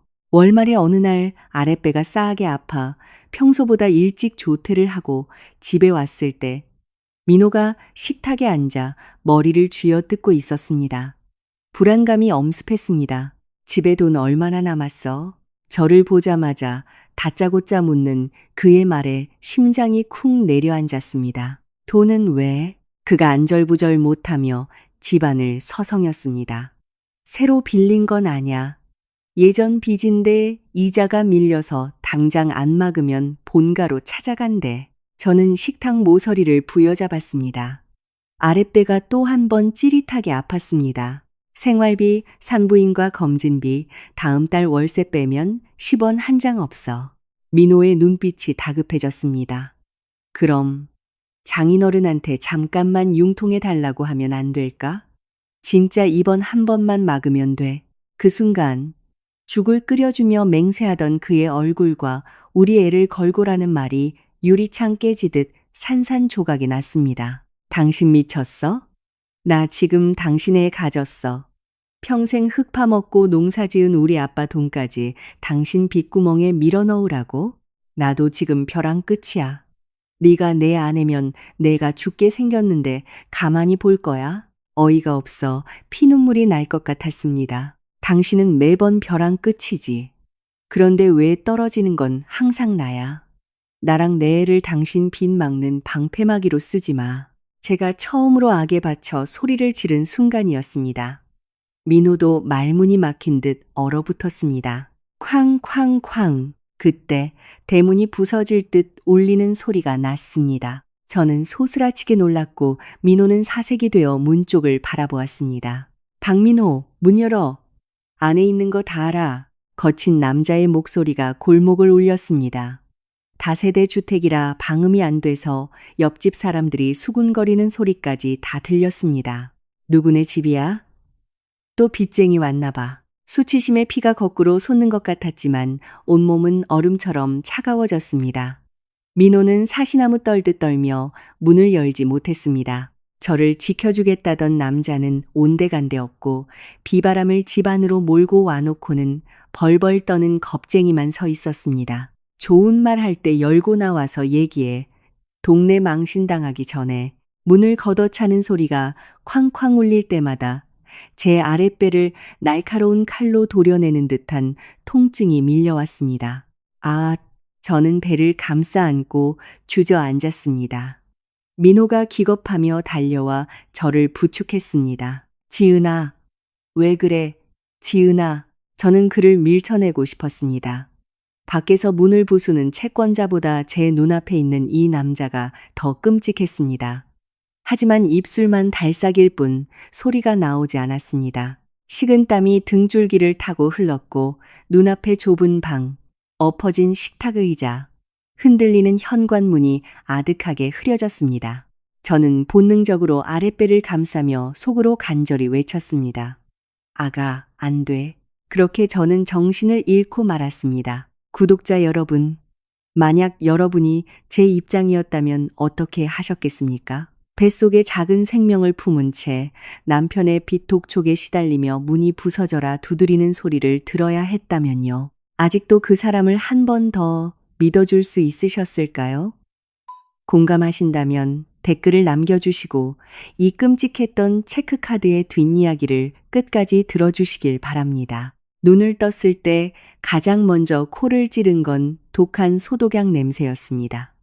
차갑고 날카로운 냄새가 폐부 깊숙이 찔러 들어왔습니다. 천장에는 눈이 시리도록 하얀 형광등이 켜져 있었고 복도를 지나가는 링거 거치대 바퀴 소리, 간호사를 부르는 소리들이 들렸습니다. 병원이었습니다. 몸은 마치 누군가 높은 곳에서 패대기 친 것처럼 산산이 부서진 듯 아팠습니다. 하지만 아랫배의 통증은 사라져 있었습니다. 대신 텅 빈 것 같은 기묘한 공허함이 자리 잡고 있었습니다. 너무나 작고 소중했던 무언가가 작별 인사도 없이 제 몸을 빠져나간 듯한 서늘함. 저는 떨리는 손을 배 위로 가져갔습니다. 그리고 병실 한 구석에 서 있는 민호를 보았습니다. 구겨진 옷에 헝클어진 머리, 창백한 얼굴을 한 그가 제가 눈을 뜨자마자 황급히 다가왔습니다. 지은아, 일어났어. 배는 안 아파. 저는 쩍쩍 갈라진 입술을 간신히 뗐습니다. 우리 아기는? 민호의 움직임이 뚝뚝 섰습니다. 제가 다시 쇳소리 나는 목소리로 물었습니다. 내 아이 어디 있어? 그의 눈시울이 붉어지더니 입술만 파르르 떨 뿐 아무 말도 하지 못했습니다. 그 침묵 하나로 모든 것을 깨달았습니다. 그때 당직 의사가 병실로 들어왔습니다. 그녀는 제가 산산조각 날까봐 두려운 듯 아주 조심스럽게 말했습니다. 지은 씨, 너무 상심하지 마세요. 임신 초기에 극심한 스트레스와 쇼크가 와서 아이를 지켜내지 못했습니다. 지금은 산모님 건강이 최우선이니 마음을 편히 가지셔야 해요. 지켜내지 못했다. 그 짧은 한마디에 제 마음속 기둥이 무너져 내렸습니다. 천장을 바라보며 저는 짐승처럼 울부짖고 싶었지만 눈물조차 나오지 않았습니다. 사람이 극한의 고통에 다다르면 울음조차 말라버린다는 걸 그때 알았습니다. 민호가 침대 옆에 무릎을 꿇고 덜덜 떨며 말했습니다. 지은아, 미안해. 내가 잘못했어. 날 때려 제발 욕이라도 해. 저는 고개를 돌려 창밖을 보았습니다. 창문엔 비가 내리고 있었고 빗물이 유리를 타고 흘러내리는 모습이 마치 누군가 저 대신 울어주는 것 같았습니다. 제가 아주 작게 속삭였습니다. 사과할 사람 틀렸어. 사과받아야 할 애는 이제 없잖아. 민호는 숨을 멈추고 침대 난간을 꽉 쥐었습니다. 손가락 관절이 하얗게 변해 있었지만 제 마음속엔 그를 향한 티끌만한 연민도 남아있지 않았습니다. 제가 독해서가 아니라 남편을 향해 남아있던 사랑과 미련이 빚과 거짓말, 수치심에 갉아먹히다 못해 결국 내 아이와 함께 완전히 죽어버렸기 때문입니다. 잠시 후 헐레벌떡 병실 문을 열고 어머니가 들어오셨습니다. 연락을 받고 하동에서 한 걸음에 달려오신 모양이었습니다. 신발에 진흙이 잔뜩 묻은 채 병실에 들어선 어머니는 제 배를 한번 보시더니 그 자리에 주저앉아 통곡하셨습니다. 아이고, 내 새끼야. 어머니가 저를 와락 끌어안았습니다. 어머니의 품에선 익숙한 시장통 냄새, 된장 냄새, 그리고 파스 냄새가 났습니다. 늘 저를 안심시켜주던 그 냄새가 지금은 제 가슴을 더 후벼 팠습니다. 저는 어머니의 품에 안겨 가만히 눈을 감았습니다. 뒤따라 들어오신 아버지는 울지 않으셨습니다. 평생 눈물을 보인 적 없는 아버지는 병실 문가에 서서 낡은 모자를 꽉 쥔 채 저를 한참 바라보시다 고개를 돌리셨습니다. 하지만 아버지의 어깨가 미세하게 떨리고 있었습니다. 민호가 다가가 고개를 숙였습니다. 아버님, 어머님, 죄송합니다. 아버지가 천천히 고개를 돌려 그를 보았습니다. 살면서 아버지의 눈빛이 그토록 서늘하게 얼어붙은 것은 처음 보았습니다. 자네가 내 딸한테 미안한 건가? 아니면 내 손주한테 미안한 건가? 민호가 고개를 더 푹 숙였습니다. 제가 죽일 놈입니다. 아버님? 아버지는 꾹꾹 눌러 담은 목소리로 말씀하셨습니다. 지금 내 입에서 험한 꼴 나오기 전에 내 눈앞에서 꺼지게. 자네를 사위라 부를 일은 이제 영영 없을 테니. 병실엔 정적만 감돌았습니다. 어머니는 저를 부둥 켜안고 오열하셨고 민호는 핏기가 하나도 없는 얼굴로 그 자리에 서 있다가 쫓겨나듯 병실을 나갔습니다. 그날 저녁 선영 언니도 병원으로 찾아왔습니다. 언니는 전복죽을 탁자에 올려놓고 제 손을 잡았습니다. 지은아, 한 숟갈이라도 떠. 먹어야 버티지. 제가 고개를 저었습니다. 안 넘어가요, 언니. 언니는 눈시울을 붉히며 단호하게 말했습니다. 물이라도 마셔. 그리고 내 말 잘 들어. 오늘부터 넌 살아야 해. 박민호 그 쓰레기 때문도 아니고 빚더미 집구석 지키려고도 아니야.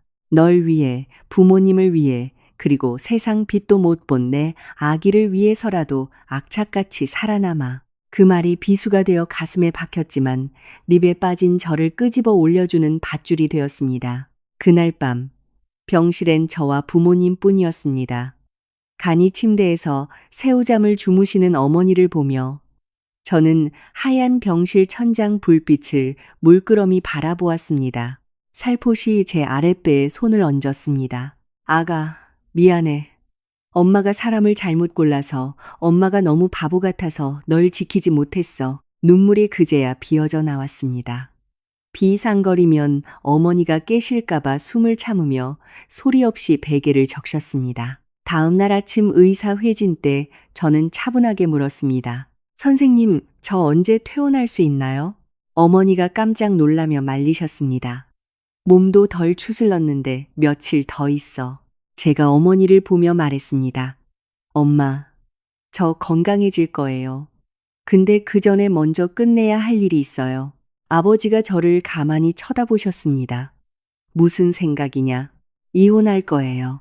어머니가 다시 눈물을 터뜨리셨습니다. 아버지는 깊은 한숨을 내쉬시더니 다가와 제 어깨에 굵고 투박한 손을 얹으셨습니다. 그래, 고향으로 가자. 부러진 뼈는 깁스하면 낫는다. 남한테 내 인생 통째로 갈기갈기 찢기느니 아빠 엄마랑 살자. 아버지는 절 말리지 않으셨습니다. 저는 고개를 끄덕였습니다. 제 아이를 잃었습니다. 남은 제 인생마저 그 티에 빠뜨릴 순 없었습니다. 퇴원 후 며칠 뒤 짐을 싸러 안산의 빌라로 돌아갔습니다. 낡은 식탁, 색 발행 커튼, 삐딱하게 놓인 민호의 슬리퍼까지 모든 것이 그대로였지만 저만은 예전의 제가 아니었습니다. 이곳이 한때 나의 집이라 믿었다는 사실이 서글펐습니다. 평화가 없는 집은 지붕 뚫린 판잣집이나 다름없었습니다. 민호가 제 뒤를 따라 들어오며 안절부절 못했습니다. 누워있어. 내가 죽 끓여올게. 필요 없어. 그가 멈칫했습니다. 지은아, 내가 다 고칠게. 뭘로? 또 다른 거짓말로. 아니면 허황된 약속으로. 그는 아무 말도 하지 못했습니다. 저는 서랍을 뒤져 주민등록증, 가족관계증명서, 혼인관계증명서는 물론이고 집안 구석에 나뒹구는 차용증, 빚쟁이들의 문자 내역 등을 남김없이 챙겼습니다. 예전엔 법원이나 이혼이란 단어가 두려웠지만 지금은 이 종이 쪼가리들이 나를 지옥에서 꺼내줄 동아줄로 보였습니다. 선영 언니가 소개해준 무료 법률 사무소를 찾아가 상담을 받았습니다. 변호사는 빚의 귀책 사유가 남편의 개인적인 도박 불법 투자에 있고 생활비로 쓰지 않았음을 증명하면 저에게 빚이 넘어오지 않을 거라고 일러주었습니다. 그리고 아이를 잃은 정황까지 들은 변호사는 한숨을 쉬며 말했습니다. 이혼은 실패가 아닙니다. 살기 위한 유일한 생존 방식일 수 있어요. 그날 저녁 제가 이혼 서류를 작성하는 것을 본 민호가 무릎을 꿇고 애원했습니다. 지은아, 제발. 나도 애 잃고 피눈물이 나. 나한테 기회 한 번만 더 줘. 일용직을 뛰어서라도 평생 내 발닦개로 살게. 저는 무릎 꿇은 남자를 내려다보았습니다. 예전 같았으면 흔들렸을지 모르지만 제 머릿속엔 하얀 병실과 차갑게 식어버린 내 배만 떠올랐습니다. 내가 기회를 몇 번이나 줬지. 당신이 나한테 줬던 수치심, 채권자들이 문을 부술 때 느꼈던 공포, 그걸 사랑이라는 이름으로 덮어주기에 난 너무 지쳤어. 당신은 무책임한 사람이야. 비가 보슬보슬 내리는 오후, 안산 가정법원에서 이혼 판결이 났습니다. 저는 낡은 베이지색 블라우스에 머리를 질끈 묶은 채 출석했고 부모님은 방청석 뒤에 말없이 앉아 계셨습니다. 법정에서 저는 제가 아는 모든 사실과 증거를 냉정하게 진술했습니다. 마침내 법관이 혼인관계 해소와 채무는 남편의 단독 책임임을 선고했을 때 저는 몸을 짓누르던 거대한 족쇄가 풀려나는 것을 느꼈습니다. 아이를 잃은 슬픔은 보상받을 수 없었지만 적어도 제 숨통을 조이던 밧줄은 끊어졌습니다. 법원을 나설 때 민호가 저를 불렀습니다. 지은아. 그가 주머니에서 낡은 체크카드를 꺼냈습니다. 신혼초 우리 미래의 쌀독이라 부르며 만들었던 바로 그 통장의 카드였습니다. 그는 카드를 내 손에 쥐어주었습니다. 여기 딱 100만 원 남았어. 고향 내려가는 차비하고 몸조리할 때 맛있는 거 사 먹어. 제 손바닥에 놓인 카드를 보니 헛구역질이 났습니다. 3년의 결혼 생활, 잃어버린 내 아이, 수십 번의 빚, 독촉과 눈물, 그 모든 대가가 고작 낡은 플라스틱 조각과 100만 원으로 정리된다는 사실이 끔찍하게 수치스러웠습니다. 이거 당신이나 가져. 당신 돈 만졌다가 또 무슨 빚을 뒤집었을지 소름이 끼치니까. 지은아, 내 마음은 당신 마음 따위 알고 싶지 않아. 당신이 원하는 대로 살았으니 그 대가도 당신 혼자 치러. 저는 돌아서서 법원 앞 화단 옆에 쓰레기통으로 걸어갔습니다. 카드를 두 손으로 잡고 힘껏 꺾었습니다. 딱! 플라스틱이 부러지는 경쾌한 소리는 제 인생에서 가장 시원한 작별 인사였습니다. 두 동강난 카드를 쓰레기통에 쳐박고 저는 부모님이 기다리는 우산 속으로 걸어갔습니다. 뒤돌아보지 않았습니다. 그 카드가 영원히 제 인생에서 끝난 줄 알았습니다. 그 계좌가 잿더미 속 불씨처럼 살아남아 3년 뒤 4억 6천만 원이라는 거액을 품고 저를 다시 찾아올 줄은 꿈에도 상상하지 못한 채 그날 저녁 빗방울이 흩날리는 차창 밖을 내다보며 저는 하동행 고속버스에 몸을 실었습니다. 품에는 옷가지 몇 개가 든 가방을 꼭 안고 있었습니다. 앞자리에 앉은 어머니는 자꾸만 뒤를 돌아보며 제 눈치를 살피셨고 아버지는 묵묵히 정면만 응시하셨습니다. 이혼 사유나 빚 따위는 묻지 않으셨습니다. 다친 짐승에겐 질문보다 침묵이 낫다는 걸 아시는 분들이었습니다. 밤늦게 터미널에 도착해 고향집 마당에 들어서자 흙냄새와 개구리 울음소리가 훅 끼쳐왔습니다. 시집가던 날 마을 사람들의 웃음소리가 가득했던 이 마당에 저는 상처투성이 폐잔병이 되어 돌아왔습니다. 마루에 짐을 내려놓자마자 어머니가 저를 꽉 끌어안으셨습니다. 집에 왔으니 됐다. 우리 딸. 이제 아무 걱정 마라. 그 한마디에 꾹꾹 눌러왔던 눈물댐이 무너졌습니다. 코끝에 닿는 엄마 옷의 된장 냄새, 안방의 오래된 장판 냄새가 저를 아이처럼 울게 만들었습니다. 아버지는 헛기침을 하며 마루 끝에 서 계셨습니다. 울게 둬라. 소리내 울어야 가슴에 멍이 안 든다. 제가 쓰던 방은 결혼 전 그대로였습니다. 낡은 책상, 덮고 자던 이불, 창문 틀에 붙은 스티커까지 어머니가 깨끗하게 닦아놓으신 그 방에 누워 저는 가만히 제 아랫배를 쓸어내렸습니다. 아가, 엄마 집에 왔어. 아무도 대답하지 않는 방 안에서 빗소리만이 저를 위로했습니다. 몇 달 뒤, 몸을 어느 정도 추스른 저는 하동 읍내에 있는 과일 포장 공장에 격리 겸 관리직으로 취직했습니다. 월급은 쥐꼬리만 했지만 부모님 곁에서 아침에 출근하고 저녁에 퇴근하며 평범한 일상을 사는 것만으로도 살 것 같았습니다. 처음 출근하던 날 거울 속에 비친 제 모습은 이전보다 훨씬 야위고 서늘했지만 등은 꼿꼿했습니다. 바쁘게 박스 개수를 세고 운송장을 확인하다 보면 잡생각이 들지 않았습니다. 저녁엔 어머니를 도와 밥을 안치고 아버지와 평상에 앉아 과수원 얘기를 나눴습니다. 민호나 시댁 이야기는 암묵적인 금기어였습니다. 가끔 시장에서 오지랖 넓은 아주머니들이 젊은 년이 벌써 이혼 도장 찍고 와서 어쩐데라며 쑥덕거렸지만 저는 상처받지 않았습니다. 저 사람들이 내 인생을 대신 살아주는 게 아니니까요. 저는 그렇게 제 삶의 궤도를 천천히 수정해 나가고 있었습니다.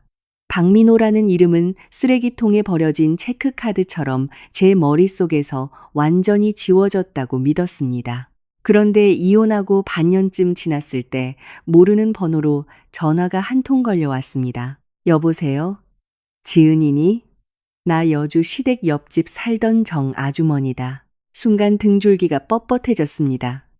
아, 네, 아주머니. 웬일이세요? 전화기 너머에서 아주머니의 푹 꺼진 한숨 소리가 들렸습니다. 네, 시어머니. 숙자 형님 돌아가셨어. 오늘 아침에 숨 거두셨다. 저는 공장 마당 한가운데서 얼어붙고 말았습니다. 주변의 지게차 소리, 박스 나르는 소리가 아득하게 멀어졌습니다. 네? 어머니가 갑자기 왜요? 아이고, 말도 마라. 남편 죽고 아들놈 빚쟁이에 시달리다 보니 형님이 정신을 놨지. 초등학교 급식실에서 일하시면서 동료 조리원들끼리 하던 동돈에 손을 대셨어. 아들 급전 막아준다고 무리하게 빚을 끌어다 쓰신 거지. 그러다 빚독촉에 시달리며 온 동네에 소문이 다 나고 수치심에 몸져 누우셨다가 심장마비로 그냥 가셨다. 전화기를 쥔 손이 덜덜 떨렸습니다. 초등학교 급식비 평생 바르게 살아오며 10원 한 장 남의 것 탐내지 않았던 깐깐하고 자존심 강하던 시어머니가 결국 아들 빚 때문에 공금 횡령이라는 수치스러운 꼬리표를 달고 화병으로 돌아가신 겁니다. 저는 조퇴를 하고 집으로 달려갔습니다. 엄마, 저 여주 좀 다녀와야겠어요. 시어머니 돌아가셨대요. 어머니는 깜짝 놀라 남을 다듬던 손을 멈추셨습니다. 자초지종을 들으신 부모님은 말없이 고개를 끄덕이셨습니다. 그래, 가봐라. 남편하고는 끝났어도 시열은 마지막 가는 길엔 인사하는 게 도리지. 죽은 사람 미워해서 뭐 하겠냐. 다음 날 저는 검은 옷을 입고 여주의 시골집을 다시 찾았습니다. 집은 음산한 기운으로 가득했고 마당에 처진 천막 아래로 문상객은 손에 꼽을 정도였습니다. 영정 사진 속 시어머니는 여전히 인자하고 지친 얼굴을 하고 계셨습니다. 향을 피우며 저는 속으로 읊조렸습니다. 어머니, 좋은 곳으로 가세요. 원망도 미움도 다 훌훌 털고 가세요. 민호는 상복을 입고 영정 옆에 무릎을 꿇고 있었습니다. 덥수룩한 수염에 뼈만 남은 얼굴, 초점 잃은 눈동자는 산송장이나 다름없었습니다. 그가 저를 힐끗 보더니 고개를 푹 숙였습니다. 수치심과 죄책감에 저를 똑바로 쳐다보지 못하는 것이 역력했습니다. 정 아주머니가 저를 부엌으로 끌고 가 조용히 말했습니다. 네가 떠나고 민호 그놈이 아주 미쳐 날뛰었어. 돈 구한다고 제 어미한테 매달리고 형님은 자식 새끼 살려보겠다고 눈이 뒤집혀서 학교 돈까지 손댄 거지. 결국 제 부모 둘 다 저놈이 잡아먹은 거다. 그니를 저는 민호를 향해 끓어오르는 분노와 시어머니를 향한 지독한 연민의 숨이 막혔습니다. 자식을 향한 맹목적인 사랑이 어떻게 한 인간의 존엄을 짓밟고 파멸로 이끄는지 똑똑히 보았기 때문입니다. 늦은 오후 문상객이 다 빠져나가고 민호가 쉰 목소리로 제게 말했습니다. 와줘서 고마워. 저는 그를 차갑게 노려보았습니다. 고맙다는 말 하지 마. 당신이 조금만 일찍 부모님을 사랑했더라면 어머니가 이런 수치스러운 죽음을 맞진 않으셨을 테니까. 민호는 입을 굳게 다물었습니다. 예전처럼 변명하지 않았습니다. 죽음 앞에서는 그 어떤 화려한 언변도 소용없다는 걸 깨달은 듯 했습니다. 그날 저녁, 저는 그곳을 떠났습니다. 뒤도 돌아보지 않았습니다. 속으로 다짐했죠. 이 저주받은 굴레는 이제 내 인생에서 영원히 끝났다고. 하지만 제가 몰랐던 사실이 있습니다. 제가 떠난 그날 밤, 텅 빈 시골집 제사상 앞에서 민호에게 일어났던 일 말입니다. 훗날 들은 바에 따르면 민호는 향타는 소리만 들리는 어두운 방에서 아버지와 어머니의 영정 사진을 번갈아 보며 바닥에 머리를 다시며 통곡했다고 합니다. 아버지, 엄마, 내가 잘못했어. 날 데려가, 날 죽여줘. 밤이 깊어질 무렵 민호는 제사상 밑 구석에 놓인 낡은 나무 상자를 발견했습니다. 아버지가 생전에 절대 손대지 말라던 상자였습니다. 먼지 쌓인 뚜껑을 열어보니 그 안에는 집문서와 토지대장, 그리고 아버지가 삐뚤빼뚤한 글씨로 쓴 편지 한 통이 들어 있었습니다. 민호야, 네가 이 편지를 읽을 때쯤 난 이 세상 사람이 아니겠지. 네가 얼마나 큰 빚을 졌는지, 내 인생이 어찌 될지 애비는 모른다. 하지만 사내로 태어나서 마누라와 늙은 어미 뒤에 숨어 돈 동냥하는 짓은 그만둬라. 네가 싼 똥은 네가 치워. 너희 엄마는 널 불쌍히 여겨 눈이 멀었지만 나는 아니다. 집 뒤편 과수원 땅은 내 앞으로 남긴다. 하지만 무슨 일이 있어도 조상님, 제사상 모시는 이 본체는 팔지 마라.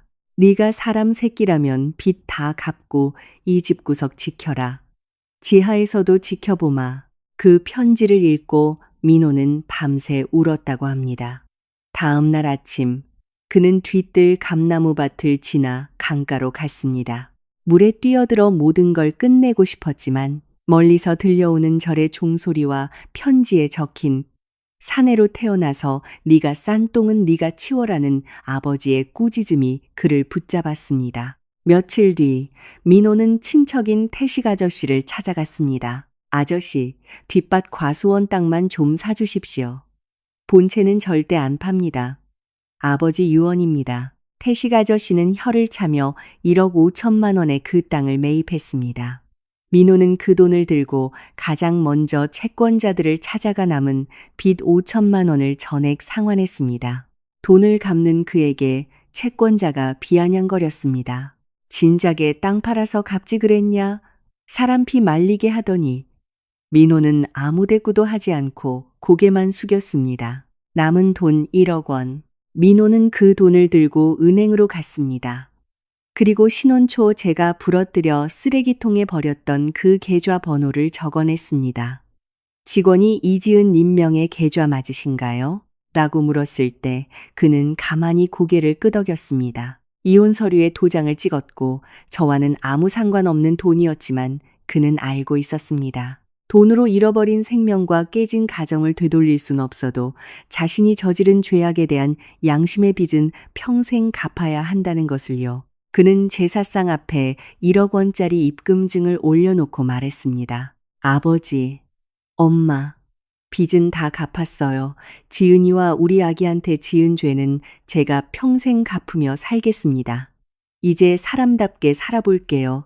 그리고 그는 옷까지 몇 벌만 챙겨 다시 안산으로 올라갔습니다. 이번엔 화려한 말주변으로 대리점을 털어먹는 영업사원이 아니라 하나가전이라는 회사의 상하차 막노동 짐꾼으로 취직했습니다. 안산공단, 여름엔 찜통 같고 겨울엔 냉골인 한 평짜리 고시원방. 민호의 삶은 수감자나 다름없었습니다. 새벽 5시에 일어나 공장으로 출근해 무거운 냉장고와 세탁기를 등에 짊어지고 날랐습니다.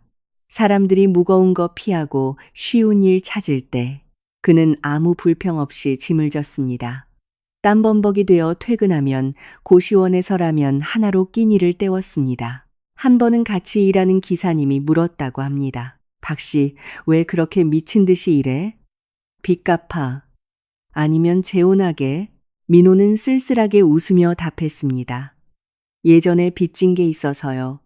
평생 갚아야 할 빚이요. 첫 월급을 받은 날, 그는 고시원 반값과 최소한의 식비만 남기고 50만 원을 제 계좌로 송금했습니다. 다음 달엔 특근을 뛰어 100만 원, 그 다음 달엔 200만 원, 보너스가 나오는 달엔 300만 원, 500만 원을 송금했습니다. 그렇게 3년 동안 그는 자신의 피와 땀, 뼈를 갉아먹듯 번 돈을 저조차 존재를 잊고 있던 통장에 무서운 집념으로 채워넣고 있었습니다. 그 성실함을 인정받아 배송기사에서 다시 영업직으로 그리고 결국 팀장으로 승진했지만 그의 생활은 고시원을 벗어나지 않았습니다.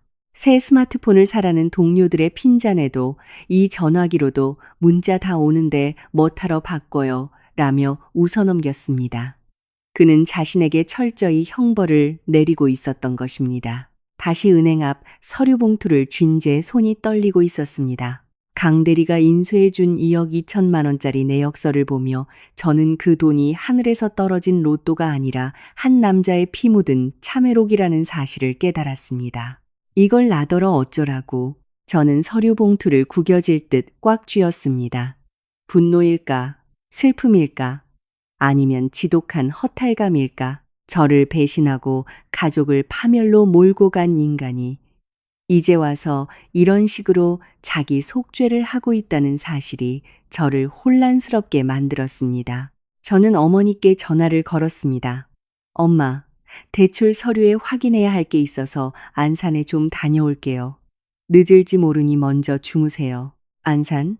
거긴 왜? 알았다. 조심해서 다녀와라. 어머니의 걱정스러운 목소리를 뒤로하고 저는 곧바로 터미널로 향했습니다. 3년 만에 다시 밟은 안산. 시외 버스터미널에 내리자 익숙한 매연과 흐린 하늘이 저를 맞았습니다. 택시를 잡아타고 내역서에 찍힌 입금 지점들을 따라 하나가전 본사 물류센터로 향했습니다. 물류센터 정문 앞 큰 트럭들이 들락거리고 지게차 소리가 요란했습니다.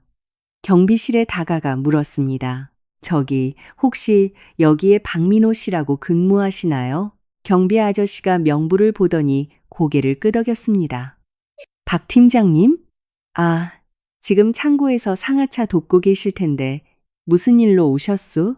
잠깐 전해줄 서류가 있어서요. 저는 아저씨가 가리킨 창고 쪽으로 걸어갔습니다. 커다란 컨테이너 트럭 앞에 작업복을 입은 사람들이 박스를 내리고 있었습니다. 그리고 그 무리 속에서 먼지를 뒤집어 쓴 채 무거운 에어컨 실외기 박스를 번쩍 들어올리는 한 남자를 보았습니다. 민호였습니다. 턱선은 날카롭게 깎여 있었고 팔뚝엔 굵은 핏줄이 도드라져 있었습니다. 예전에 그 번지르르하고 말끔했던 남자는 흔적도 없고 거칠고 묵묵한 한 명의 노동자만 그곳에 있었습니다. 그가 박스를 내려놓고 이마에 땀을 닦으려 몸을 돌리다 저와 눈이 마주쳤습니다. 그 순간 창고의 모든 소음이 음소거 버튼을 누른 것처럼 사라졌습니다. 민호의 손에 들려있던 목장갑이 툭 떨어졌습니다. 그의 얼굴은 유령을 본 것처럼 하얗게 질리더니 이내 눈시울이 붉어졌습니다. 그는 떨리는 다리로 제 앞으로 다가왔습니다.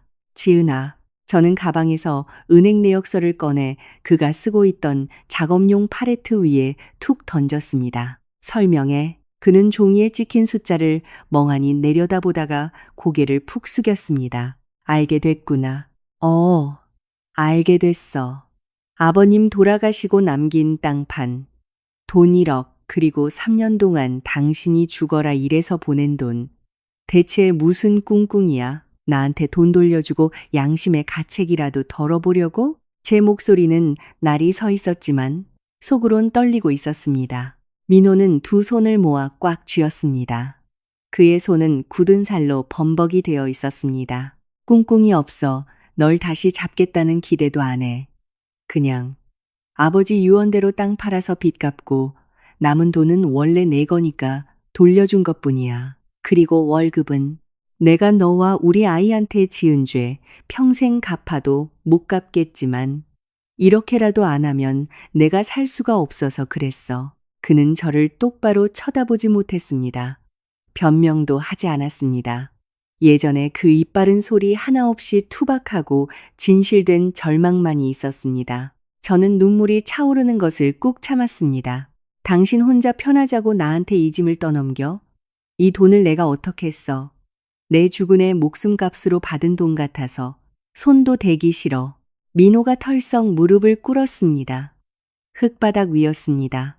지은아, 안 받아도 돼. 버려도 좋고 기부해도 좋아. 나 용서해달라고 안 해. 그냥 내 죄값을 평생 이렇게 치르다 죽게 해줘. 넌 내 인생 살아. 미안하다.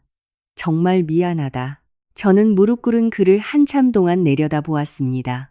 사람은 고쳐 쓰는 게 아니라고들 합니다. 저 역시 그렇게 믿어왔습니다. 하지만 죽음의 문턱에서 돌아온 사람, 가족을 다 잃고 나서야 스스로를 파괴하며 속죄하는 사람을 보니 제 마음 한구석에 단단했던 얼음이 미세하게 갈라지는 것을 느꼈습니다. 일어나. 민호가 흠칫 놀라 고개를 들었습니다. 당신 혼자 속죄하겠다고 도망치는 꼴 못 봐. 나 아버지 편찮으셔. 당장 병원비도 필요하고 문구점 차릴 돈도 필요해. 이 돈 내가 내 마음대로 다 쓸 거야. 그리고 남은 돈은 10원 한 장까지 투명하게 굴릴 테니까. 민호의 눈에서 굵은 눈물이 뚝뚝 떨어졌습니다.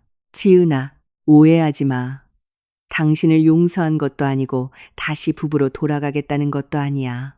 당신이 정말 변했는지 아니면 또다시 나를 실망시킬 사람인지 내가 똑똑히 지켜볼 거야. 짐 싸. 하동으로 내려가. 며칠 뒤 저는 하동의 문구점을 열었습니다. 민호는 고시원 방을 빼고 하동으로 내려와 문구점 한 구석 창고방에 짐을 풀었습니다. 부모님은 그를 벌레 보듯 하셨지만 3년간의 내역서와 그의 손에 박힌 굳은 살을 보시고는 일단 침묵하셨습니다. 문구점 개업 첫날. 저는 카운터에 서 있었고 민호는 묵묵히 매대에 공책과 장난감을 진열하고 있었습니다. 그는 더 이상 달콤한 말을 하지 않았습니다.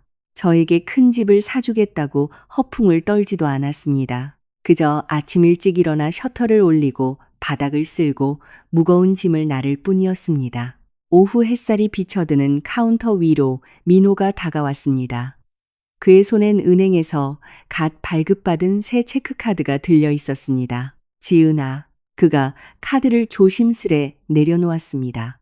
예전에 내가 부러뜨렸던 그 카드, 이젠 수치심이 아니라 내 평생의 족쇄로 생각해줘.